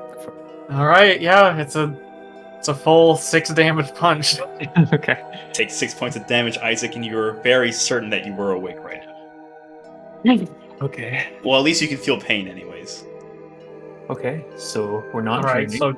so congrats, you're bleeding. Now what? How about we don't punch each other? Well, now we know that we need to follow the source of the scream because that's what happens next, right? So I mean, if we're not dreaming and it's this the is only way real. Yeah. Oh, okay. I mean, that makes sense. I don't know how to get out of here otherwise. Yeah. Well, the next thing we did was, well, Gesh and I kind of, roleplayed something similar one time, but we need to move to the east. Yeah, that way. Sure. You guys head eastward? Question mark. Yeah. Yeah. With your survival, Isaac, I would say that you're always aware of direction at the very least.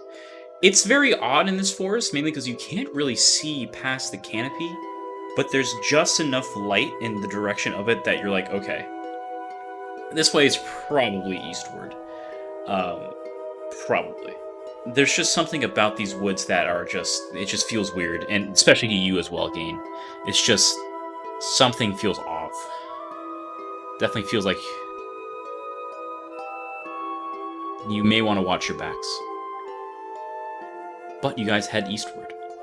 I am Passing casting. through. Oh yeah, go ahead. I mean, hopefully, Pass Without a Trace still active, I or I can re-up it. I guess is my point. think at this point you have maybe about 10 minutes of it left. Okay. If it does end, then I'll just cast it again. I guess. You guys head eastward. Yeah, I would say this trek probably lasts about 30 minutes before something happens. So yeah, you can probably re-up it. So you re-up Path Without a Trace, so you guys kind of go through here. Reaching through these woods without a guide is very ominous. You're certain you're passing eastward, and you're kind of moving in between the trees, over rocks and roots, and moss and stone. There's no more lights in this forest as you're kind of like moving forward. You're just kind of relying on what faint bit of light permeates through the canopy and your own dark vision sight here. You hear sounds coming off from the distances, ones that you can't recognize. They're almost screech-like. You're maybe wondering if a tree fell or some branches were being crackled. Something like that, but way off in the distance, nowhere near you, but it still echoes throughout the woods. Eventually, you all cautiously approach until you all have to stop yourselves, as in front of you there is a great trench that is wide and open. It is and there's a break in this ground that's about 20 feet across, and all the way down in layers you see a deep, dark ravine. You do not see the bottom, and it is long as well. Okay. Right. Well, Bottomless ravine, that sounds familiar, I think. if I remember correctly, he said, jump was treacherous, but the Leshen managed to make it across, but he hurt his leg or something. So we just need to jump across somehow, or maybe, does anyone have anything that can help us across, maybe? Gain, you have the rope thing, right? Would that help us cross? I mean, I can fly, but I need to. I can How wide is probably just bring you guys over one How by far? one. Yeah, how far away does it seem to be? 20 feet across. 20 okay. feet across? Oh, it's 20 feet. How's the dim light right now? Dim light. Oh, it's dim light right now. Okay. Well, I can probably just 1 second. Okay, cool. You guys I thought just about see me just turn into mist and fly over to the other side. I thought about casting web because it can fill a 20-foot cube, but I'm pretty sure we'd all just get trapped in it and then fall down the hole. So that's Eric, probably I'm not gonna the use- way to go. How many You're steps using- of night? Yeah. And I'm on the other side.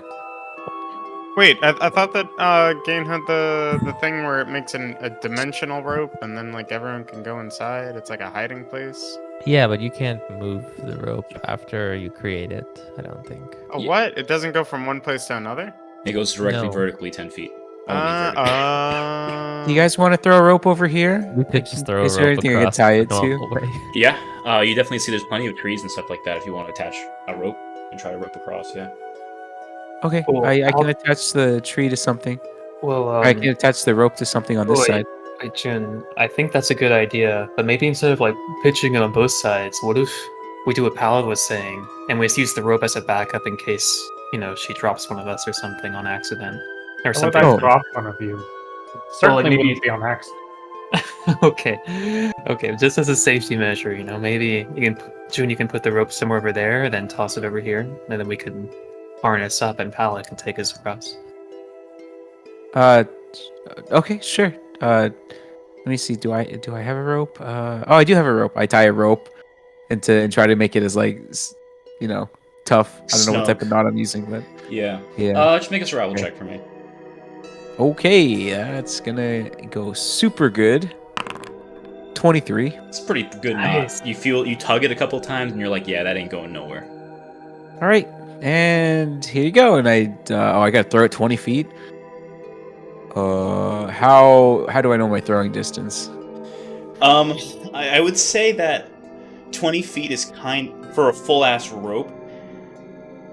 Just make me a strength check. Because 20 feet is a bit. Actually, Could anybody mage hand this thing? I mean, Pala can just grab it from you, right? Oh right, Paula, you just fly over here and grab it. I mean, I guess I Right, can I'm- also. Oh, I can't really. Yeah, I guess I I can can only do this once a day though, so just Oh right. Oh, I guess I could. I guess I in could case just. anyone has like a more, less. Yeah. Sure. I guess I could just come back with the rope. Well, are you? Hmm. If hold on, no, let's not waste your precious spells. No, it's not. It's not Um, a spell. What It's about just Mage something I Hand? can do. Do you have mage hand? Yeah, Wendy has Mage Hand. Oh, Wendy, come grab. Oh, yeah, the rope is probably. Well, how heavy's the? I guess if I. How I'll heavy's allow the rope?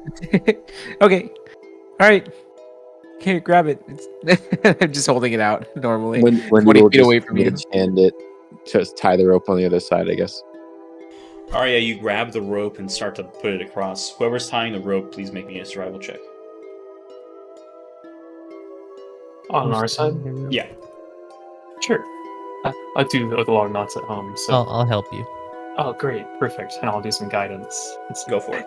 Oh no, I'm helping you to give you advantage Yeah. All right. Advantage and guidance. and guidance. Okay. Nice. Okay, 19, 25. Let's see. D4. That'll be 27. This is a knot your father had taught you.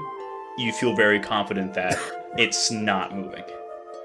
The rope, you managed to do it where the rope is tight and there's no slack in it. The knot's moving. Oh no. No. The knot stays the same, but you managed to do it so that way the rope across these two trees across the ravine is tight and there's no slack. Okay. Here, I can give you guidance to everyone who goes across, and then I can go across last once it's kind of worn down. Would anyone like to go first? Yeah. I'll do it. Okay, Paula, you go across. What's your passive strength? Your strength is like 20, right? Yeah. There's no check needed. You get across. Guide. Okay. Got it. All right. Anyone wants to go next? I will go last, just in case anything happens to the rope. I'm the lightest. I just think that's the best idea. Okay.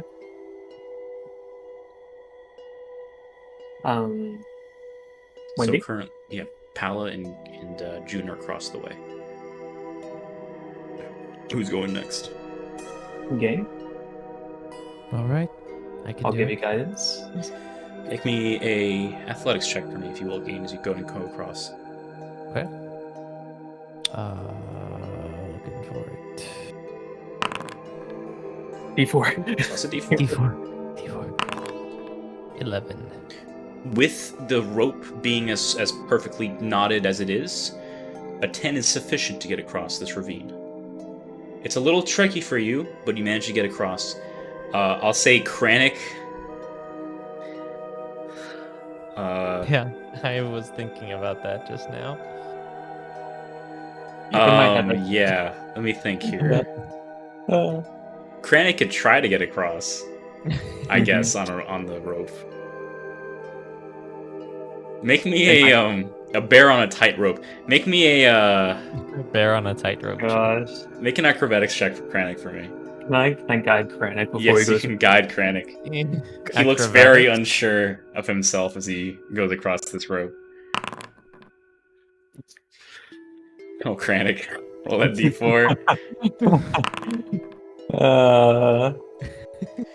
Kranich gets about halfway in the rope before he loses his footing and he falls into the ravine. Oh. Well, At this point, I told Lucky to try to jump across the ravine. And yeah. Ooh, alright. How far is Can we- Lucky's distance? Kranich's Let's gone, see. by the way. Kranich's just I got- fallen into the ravine. can So- I just remake him now? Yeah. sure. If the long jump rule applies to giant elk, then he has a 19-foot jump distance. Otherwise, he has to make a check. It seems. No, that makes sense. I think that's fine. Lucky, he's a giant elk, so he runs across and makes the gap without issue. You see as he lands, there's a bit of weird light. As he kind of lands, you see him like jump further ahead afterwards, and for whatever reason, you hear a squawk as Hamlet also arrives. And it's like he just came out of the abyss and he like looks around, looks over to you on the other side of the ravine, and he goes, "My lord, the fuck am I?" My king, we're here to find the greatest Lushan's trident card in existence. Savion boy. "As you wish, my lord." He looks over to Lucky, looks up. Lucky looks down at him. Ooh. This will do. And he jumps on Lucky's back. So you see an axe beak riding a giant elk. Lucky, this is your brother. Ooh, nice to meet you, bro. It is a pleasure to meet you too, my brother. Jesus Christ. Oh, sorry about Kranich, Gade. I think I can see him anymore. He'll be all right. Yeah. Okay. Wendy, do you want to try? Sure, I could go next. Let me roll for one. Yep. Athletics or acrobatics check, depending on how you're trying to get across. Oh, Wendy's gonna probably do acrobatics. Let me double check. Yes, 100% acrobatics. Okay. That's a 12. 12 sufficient. You manage to tightrope your way across. The lack and slack is really helping you out here. Nice. All that's left Okay. is Grig and Isaac. Okay. Alright, Greg, you said you wanted to go last? That's right. I think it would be a good idea, just in Alright. case. I'll guide you, and then I'll go across. Athletics or acrobatics check for me. Let's see. That will be 18. Isaac managed to make it across. Okay. Brig? It's just you. All right. I'm glad the rope held up. Athletics or acrobatics? That's right. 15. All right, you managed to make a cross. That's right. You start heading over and over. You guys are seeing this happy-go-lucky halfling go across when the rope breaks. And you manage to hold on to the rope just in time, Greg, as you see it go, and you fall directly into the ravine, not letting go, however, but your leg hits a stray rock on the side. It hurts awfully. You feel like you may have broken a bone. Your right leg is in immaculate pain. You guys just see Greg dangling off the side of the ravine. All right, I'm gonna help Greg up. Yeah, I'm gonna start pulling the rope. Greg, you I'm take... gonna- Sorry, you take 10 points of bludgeoning damage as this happens. Ouch. After we get Greg up, I'm gonna heal him back up for 10 points. Oh, okay. You focus on his leg as you kind of try to heal it, and you can see that Greg's... some of the blood returns back and some of the bruising subsides, but Greg, the pain is still there. You can't use this leg. Ow! My leg! What happened to my leg? Wait, didn't you just heal it? What's going on? Yeah, it should be healed. Greg, what's The going jump was treacherous, but Leshian managed to make it across, hurting his leg Oh. badly in the process. But still, he pressed onward. Oh, piss off. on? Hey, Does that mean I'm Leshian? no, Oh, no, no. Oh, aw. Once you want to be, you can be Lush. No, do not encourage more of this. Greg, your movement speed is cut in half, and any check made involving your leg, which is going to be most acrobatics or athletics checks, are made at disadvantage. Here, I got you. And I'll piggyback him if you're up for it. I'll take it. My leg is a bit in pain. Yeah, you Yoda Greg. yeah. He's on your back now. You guys managed to make it across the ravine. Once more, you hear the screech coming from the east. All right, what's next? Mushrooms. Yeah, Lushing continued on until he reached some mushroom, and then it looked like a man. So we were looking for a mushroom. Okay. You guys Let's- head forward to the east through this forest. Greg, your pain. Greg, your leg is in pain. It hurts, but at least you don't have to use it right now, with Pala's help. Thanks, Pala. Yeah, for sure. On the lookout, as you move further and further east, the woods feel like they go on forever. There's no end in sight. Everything looks the same. You feel like you're getting lost, but still you press onward. Until eventually, you come across an odd-shaped log fallen in the middle of this forest. As you get closer, you see that there are an immaculate amount of mushrooms of lichen and the like just attached to this fallen log, clearly decomposing it to bits.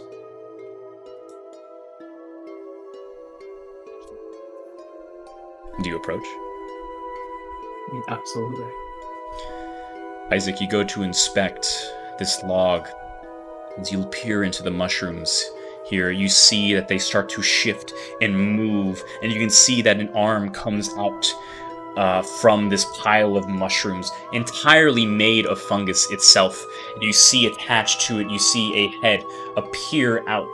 No features, just an open mouth that have like these spores that kind of come out of it. It is horrifying, and you hear 3 different voices all at once as he says to you, "Child, grant me some nourishment so that I might continue to live. This tree is much too small for such as I. Do so and you are..." Okay. Let's see. Well, the mushroom needs something, so let's see. Gain, can't you make like those little berries? That might be helpful, yeah. Well, I Let me think- see. The mushroom usually feeds on trees and bark and things. So maybe we need to find like a much bigger tree. Not sure of how much help it would be, but sure. I can cast Good Berry at will, so I'll produce some. It still causes a spell slot. Oh wait, it still costs a spell slot. I understand they say at will, but these are like spells that you have prepared always that you can cast, but they still cost a spell slot to use. Oh, I have not known that. Up until Same thing now. with Pass Without a Trace and all those other spells that say at will. Duly noted. Well, then I'm not going to cast Good Berry. I don't think that will help. Let's see. Do Respectfully. you guys want to cut down that tree over there? True enough, you Actually- do see a tree that it seems to be a lone tree away from everything else. It seems to be separated. Pala, do you have your axe ready? Yeah, I've got my axe. Okay. All right. Yeah. All right. I'll start to cutting. Go ahead and make me a athletics check. I'll help you on the other side to make it a bit easier, so it'll be your roll still.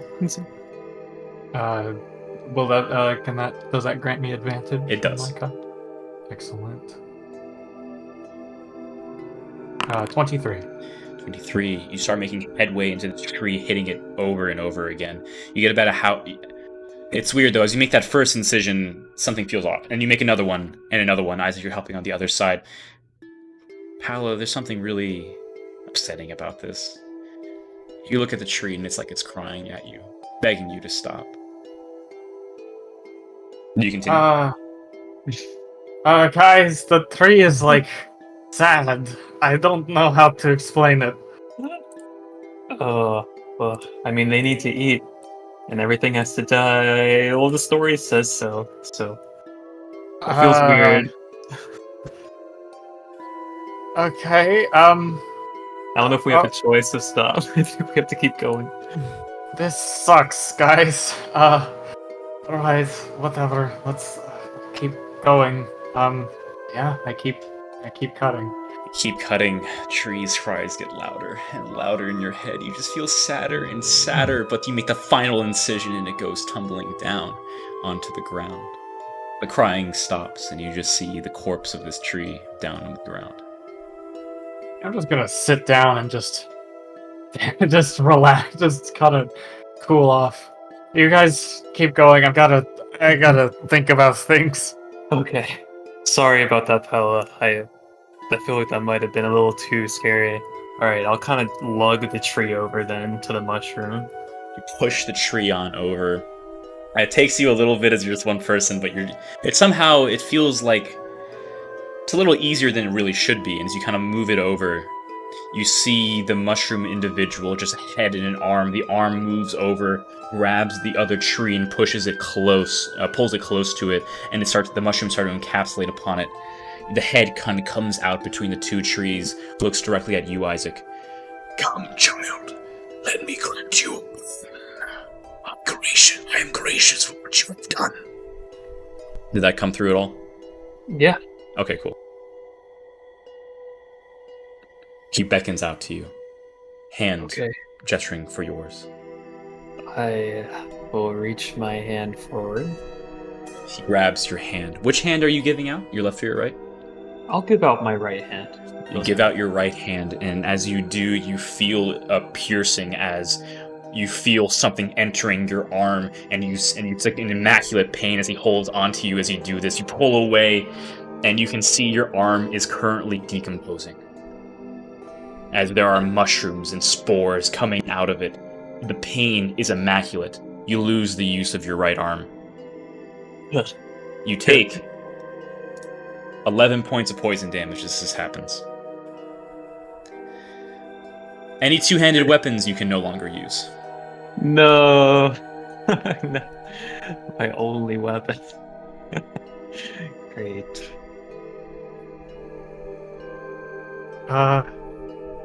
So that was a...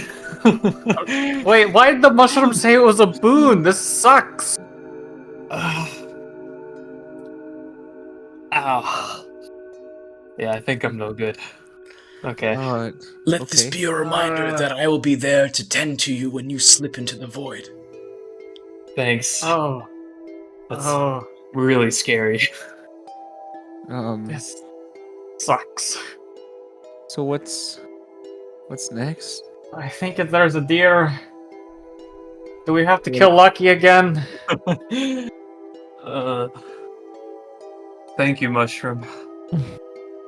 I guess. The mushroom returns to the log, feasting upon its new little thing. You guys continue onward to the east.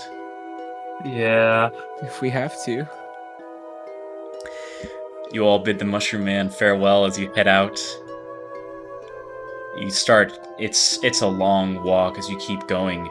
You're wondering, have you been walking for hours, days, weeks? How much further? How much longer? You're starting to feel fatigue catch up with you.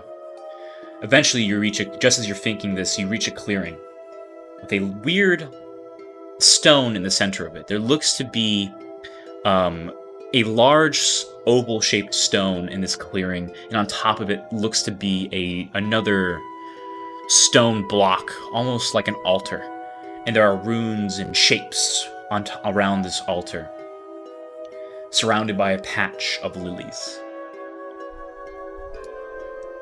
Okay.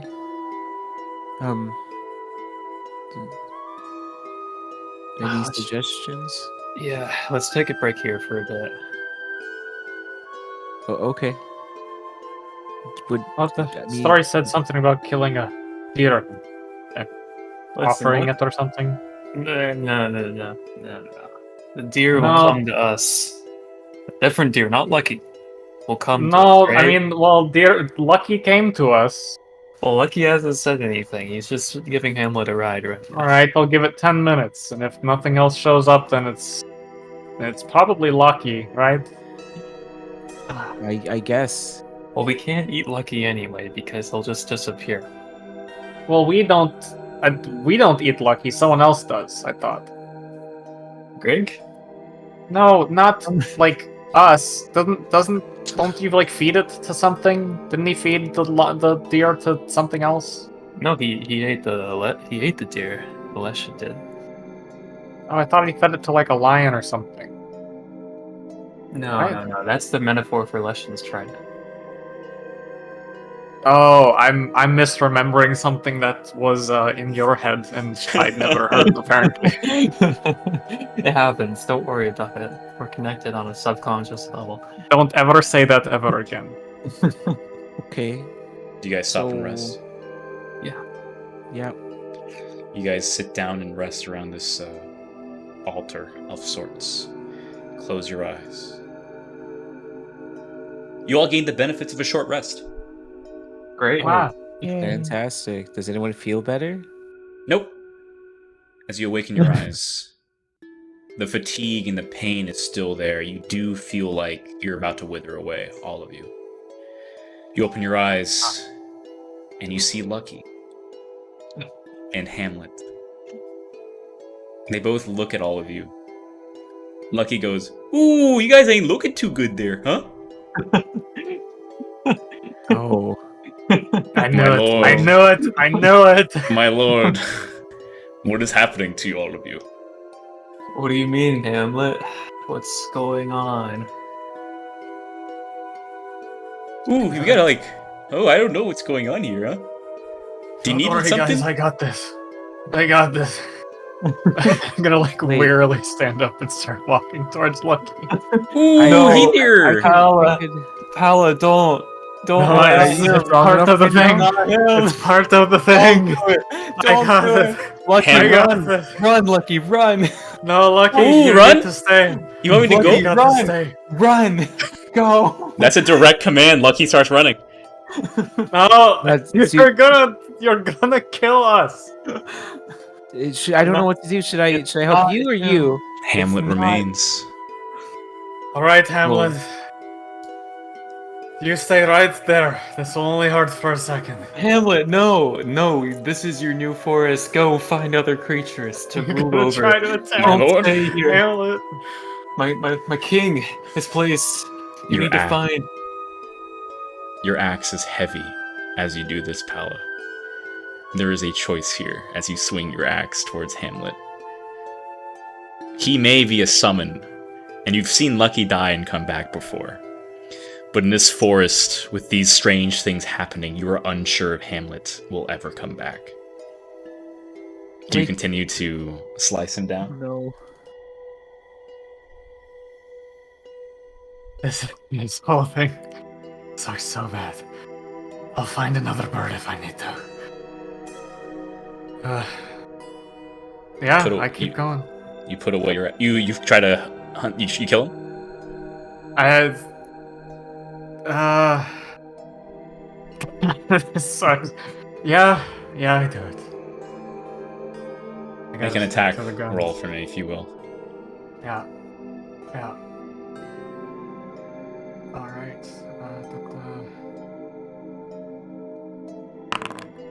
Well, that's not actually very good. It's only a 10. 1 second. Axe speed.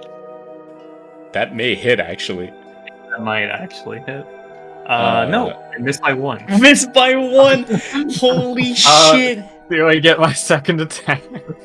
Yeah, I guess so, yeah. Alright. This one, hopefully it's not a 2. It's another 2!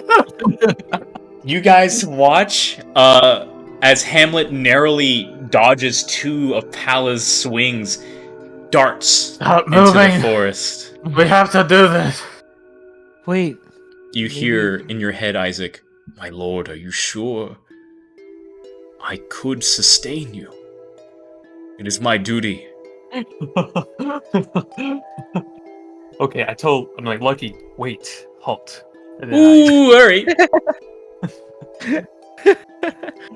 and then I say, are you sure, my king? There's only one life for you. My lord, you have brought me fire and a kingdom. This offering to you would bring me no greater pleasure. I have lived a long life, my lord. If this body could give you nourishment, so be it. I say out loud, like, this really grosses me out, but he seems kind of into it. Okay, yes, return, my king. And then we'll partake of your energy. Hamlet returns and bows his head towards you, Pala. I really hate you, you know. This sucks. But do it anyways. I'd rather it be the hands of you than anyone else. You just hear scream. Yeah, He's giving you an you- honor, pal. He says he wants it to be you. Sure, whatever. Yeah, I attack again. He's not resisting. It is a clean swing. You decapitate Hamlet. His lifeless body falls to the ground. God. The axe beak is gone. Isaac, you no longer have access to Hamlet. No! My king! Oh, my king! But as his head falls to the altar, you smell something sweet. His blood, as it rushes outward, is almost intoxicating. Do you all partake in his flesh? I'm not doing it. You guys can. Sure. No, I'll have it. He told me he I- wanted. Okay, I- yeah. All right. What the fuck? Yeah. Who is not partaking in Hamlet's flesh? Oh god. Oh jeez. He What- gave his life for this. He We gave have his- to. My king Jesus sacrificed freaking himself dives for this. Give him at least the honor of partaking of his flesh. Oh, yeah. Eric, How did the Eric, riddle go again? It went. Child, you are weary. This cannot do for one such as you. Partake in my flesh and regain your strength to continue onward. Leshian obliged and sacrificed the stag upon the stone and ate its flesh, gaining the strength to continue forward. Okay, I guess I will. hey Eric, could I roll? Partake. insight to see if like just having him dead on the altar will be enough, or do I actually have to eat him? Make an insight check. Unnatural 20. You still feel very tired, and you watch as Grigg starts slurping up the blood. Some of his strength starts to regain to him. You can see his like pale face begins to flush with color again.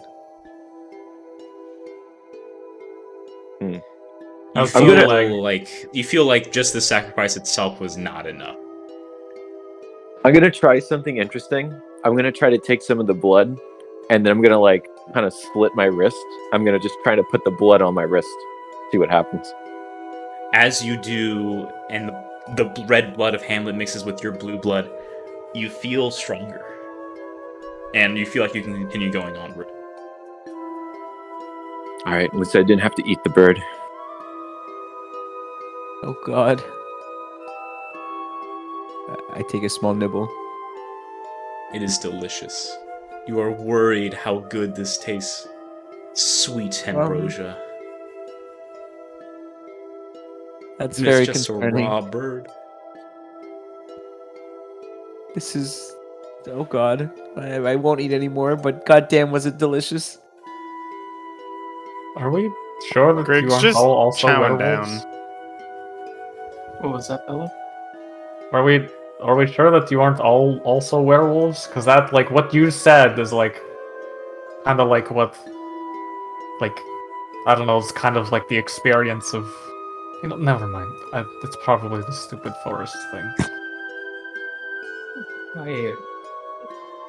I guess I had to sacrifice my axe beat card to keep my lucky card. Okay, like, I know that I was gung-ho about the whole thing, but comparing your precious companions to trading cards is a little low. I'm not actually saying they're cards, pal. It's about sacrifice. You You're all talking about this partake like in the it's flesh. card mechanics. It's more than a game. It's important. It has meaning. You all take part of the flesh, feeling your strength return to you, avoiding many points of exhaustion. You feel like you have the strength to continue onward. What do you do next?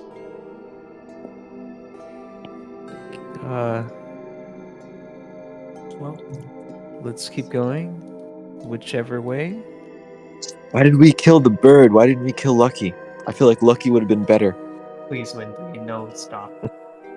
I refrained from putting my input. Let's just keep going. I call Lucky back up at this point. Ooh, hey guys! Yeah. Oh no, brother! Yeah. Is he You gonna lost be your okay? brother. No, he's gone. He's gone, Lucky. Try him, Lucky. Ooh, okay. No, Eat don't. his flesh. Okay. Oh no, that's no, wait, Oh, no. oh, okay. I'll stop. Okay. Lucky was about to like lick up some blood, and he just stops. Ooh, alright then. I don't think you need to do that. Are you feeling tired, Lucky? Ooh, I feel great. Okay, you're fine. Don't eat that. Okay. You guys Okay, head next. east. Yes. You guys Next can swing. Yes. You finally reach a vast ocean, the lake of Pineball Woods. It stretches beyond your imagination. Everyone make me a perception check. Roll like this.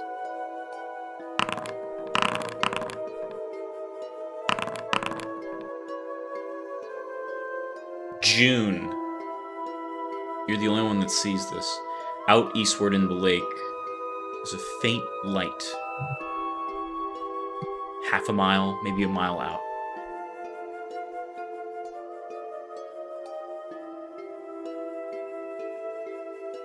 Oh, this is the one, huh? He swam until he drowned? Yeah. You guys Yeah. hear the screech coming from the lake. Guys, there's like a Yeah, faint what's up? light. Do you guys see that? Where? over there. I kind of point at the direction. And as June points it out, you guys like focus your attention, and you can barely make out a faint light coming a bit of ways away. Okay, that's the last part of the story. We need to swim over there. Alright, I died once before. I'll do it again. I'll be back, Wait. I think. Oh wait, I can go too. Hold on a second. I'll alter self to grow fins and start sprouting gills and everything. Let's see. Well, no, hold on. That defeats the point, right? If you can survive underwater, then you can't drown. Well, at least I'll reach the shore, right? There is no reaching the shore, at least if we're following it verbatim, like we have been. You Shoot. die. Okay, I won't do that. Don't worry, I'll do it. At least this time I know what I'm walking into. Should we all go? So far it's only been one person. Well, I guess the drinking, I don't know. Because it's up to you guys. I'm cool doing it myself. I won't hold it against you. If I remember correctly, once you drown, you wake up on the other shore, transformed into the true Leshen. So maybe if we want to find him, he might be over there already. Oh, Right. Okay, I'll at least go with you. Alright, and I jump into the water and start to swim. Okay, I'll use Isaac following one behind. arm. With one arm swimming. Let's do this. June, make me an No. intelligence check. okay.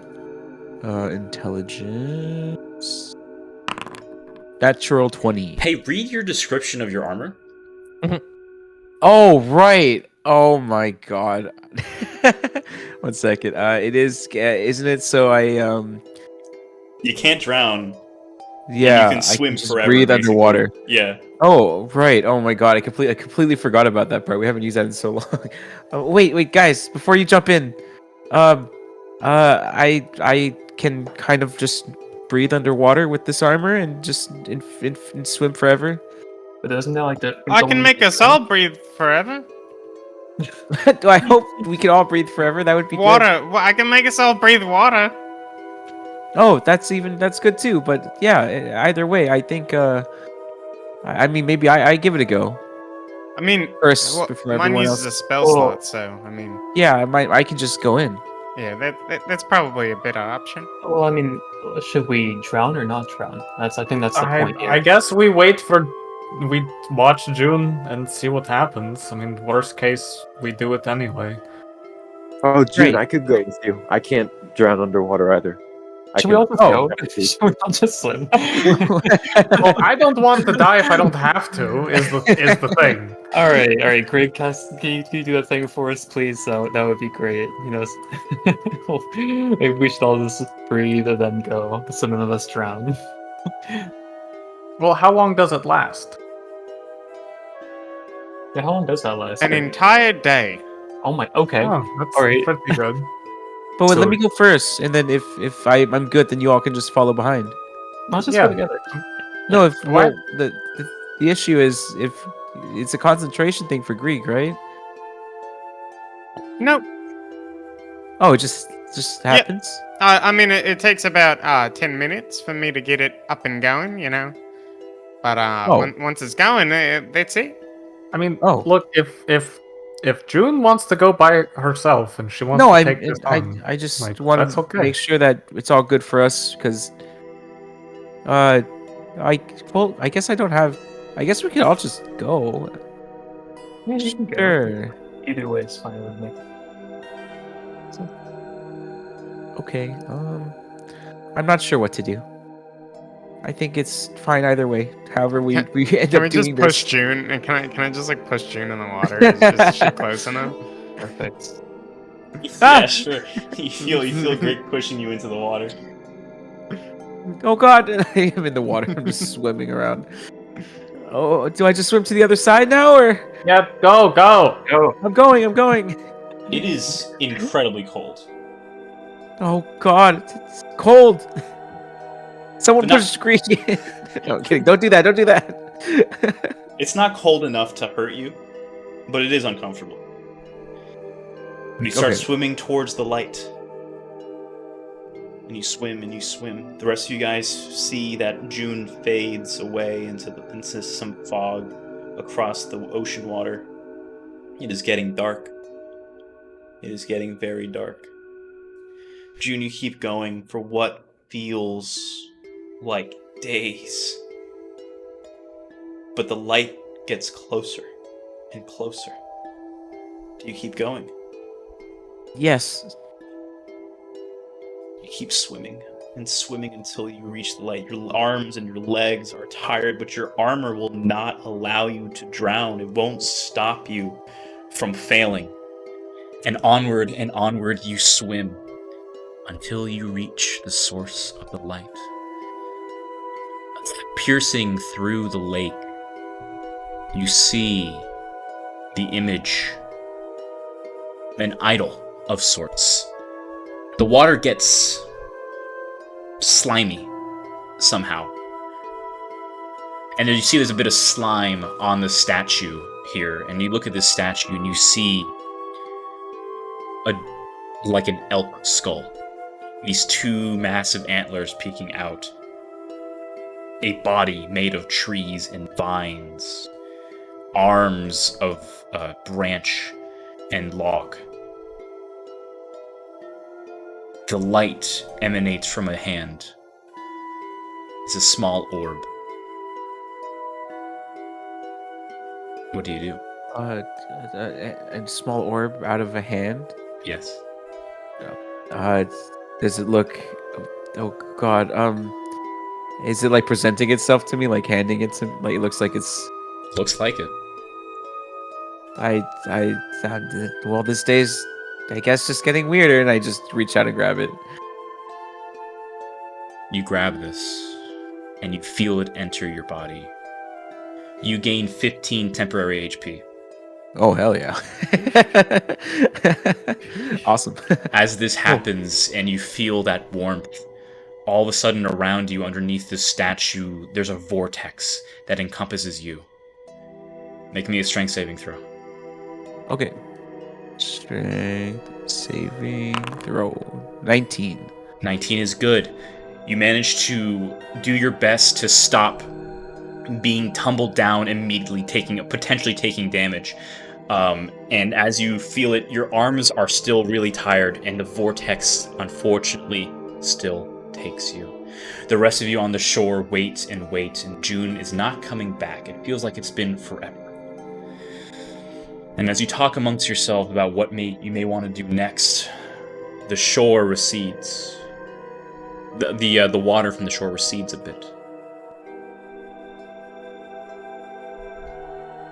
And as you sit there wondering what is happening, it returns violently, current-like, and it hits every single one of you.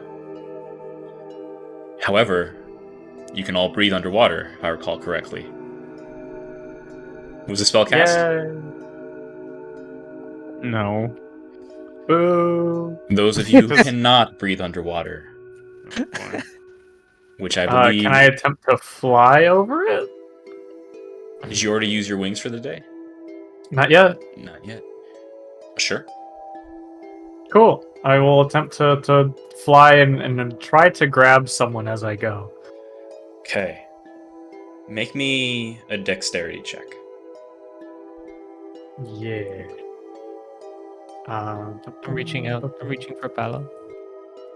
It's an unnatural 20. You get to choose someone of your choice. Greg! Well, Wait, was unfortunately- I still on? No, I wasn't on your back anymore. Now you got your legs all healed up, bud. Leg is still very painful, yeah. It's not healed. Oh. Then he would have already been on my back, so then in that case I'm grabbing for someone else? Because he's very light and it's okay. I kind of point to Gain. And I have 20 strength and I'm really cool. Sure. Yeah! Gain spoke up first, so I'll reach out to Gain. You reach out to grab Gain. Gain, you only take 7 points of bludgeoning damage. as the water hits you. Pala trying to grab you up. Pala, you also take the 7 points. Okay. Okay. Isaac, So I take the 7 points? Or... Isaac and Grig. Oh. Both of you take 14. What? I'm on his back, though, aren't I? Oh, sorry. Yeah, no, you're good, Grig. Isaac takes 14 points of bludgeoning damage. Okay, Sorry, I forgot when about it that a little comes, bit. I'll use Alter Self to now turn into fish form. Let's see. Okay, in that case, you take no damage. Sweet. And Wendy is fine because she can just breathe underwater. Glub, glub, glub. Okay, I kind of As this happens, communicate with Wendy. Yeah. as this happens, each one of you fades into unconsciousness. One by one. I fall out of the sky. You fall out of the sky. The water's still hitting you. You feel you felt your eyelids droop, and you just fall into unconsciousness. I will say that within the time frame of that happening, you weren't high enough to be hurt. And even then, something predicts your fall, like the soft sand or whatever. You guys awaken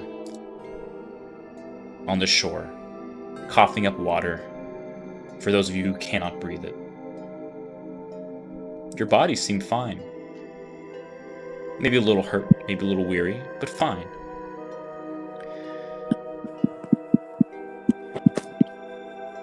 Leshian had an epiphany about the nature of life. He breathed deeply and fully there on the shores of the lake until night came. There he breathed so deeply until he finally stood up and walked towards the moon. Do you guys wait for night to fall? Sure. Now you rest. We could use a rest. Yeah. You may gain the benefits of a short rest if you like. Oh boy. Okay. I'm gonna roll a hit die. Yahoo! That's a lot of health. Hey, Wow. I rolled way better than I thought I would. Good job. Yeah, I'm kind of healthy. Crazy, bro. All right, How are we doing on time? we're about to stop. Oh, okay. You guys awaken after your short rest and see the moon brightly in the sky towards the north.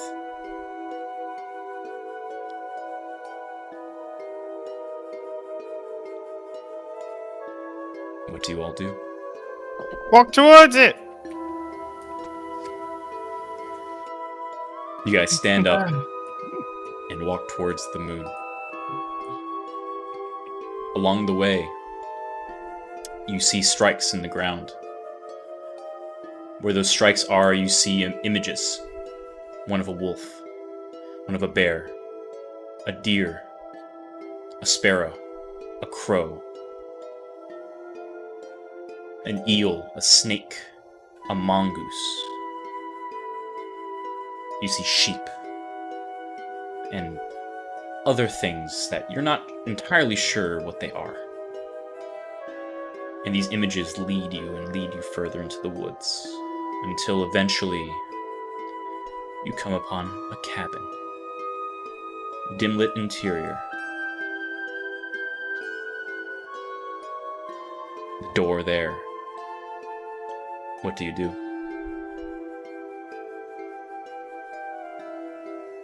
I guess we go in. I mean, is there any other Yeah. choice? The only thing to do. Okay, I guess we're going in. You guys go up and open the door and enter inside.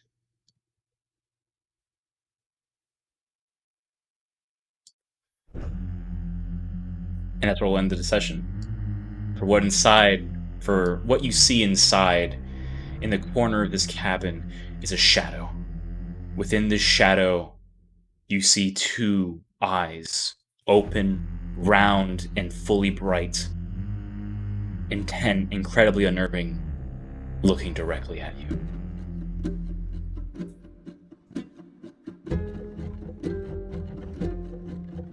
And that's where we'll end the session. Okay, Interesting. Cabin in the middle of the woods. Actual. Cannibal. All right, everyone remember to write down your action items for next week. That's actually important. Yeah. For sure. Let's make sure we go over what we're doing for next sprint. I don't know How much effort? What's up? Go ahead. Sorry. No, I was gonna keep doing. No, I was just wondering. I was just wondering how long. I don't know how long this next little bit is. So I just want to know what, in case we have time left over, what I need to do. I need to do some shopping. Shopping? Yeah, I need to get some armor and take them to be upgraded. Okay. I need to. I guess this is another really quick thing, but I need to send the keytar. Still have it on me. Okay.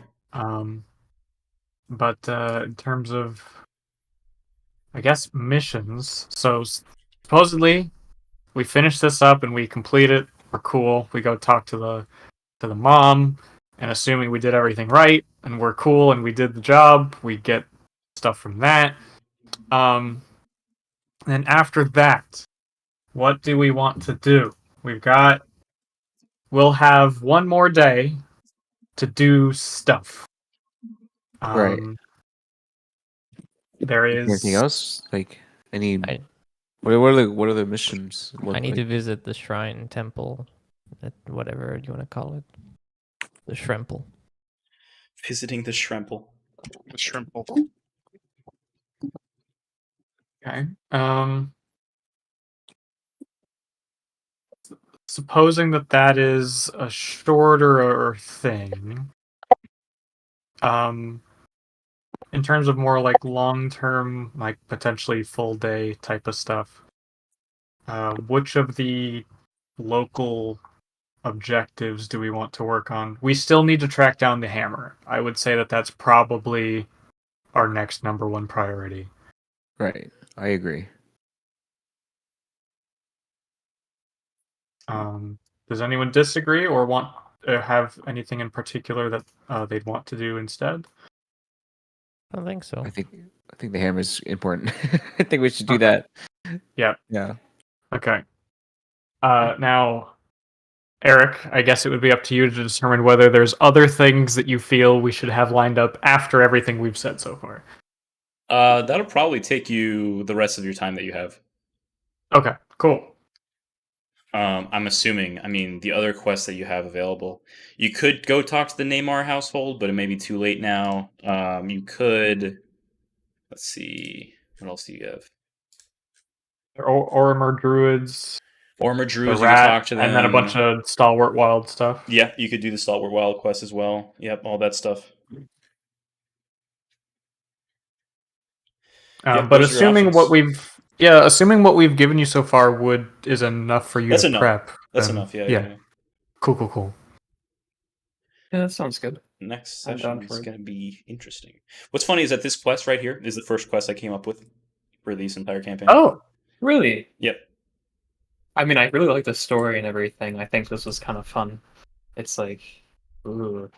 Yeah, I do feel it's important to mention that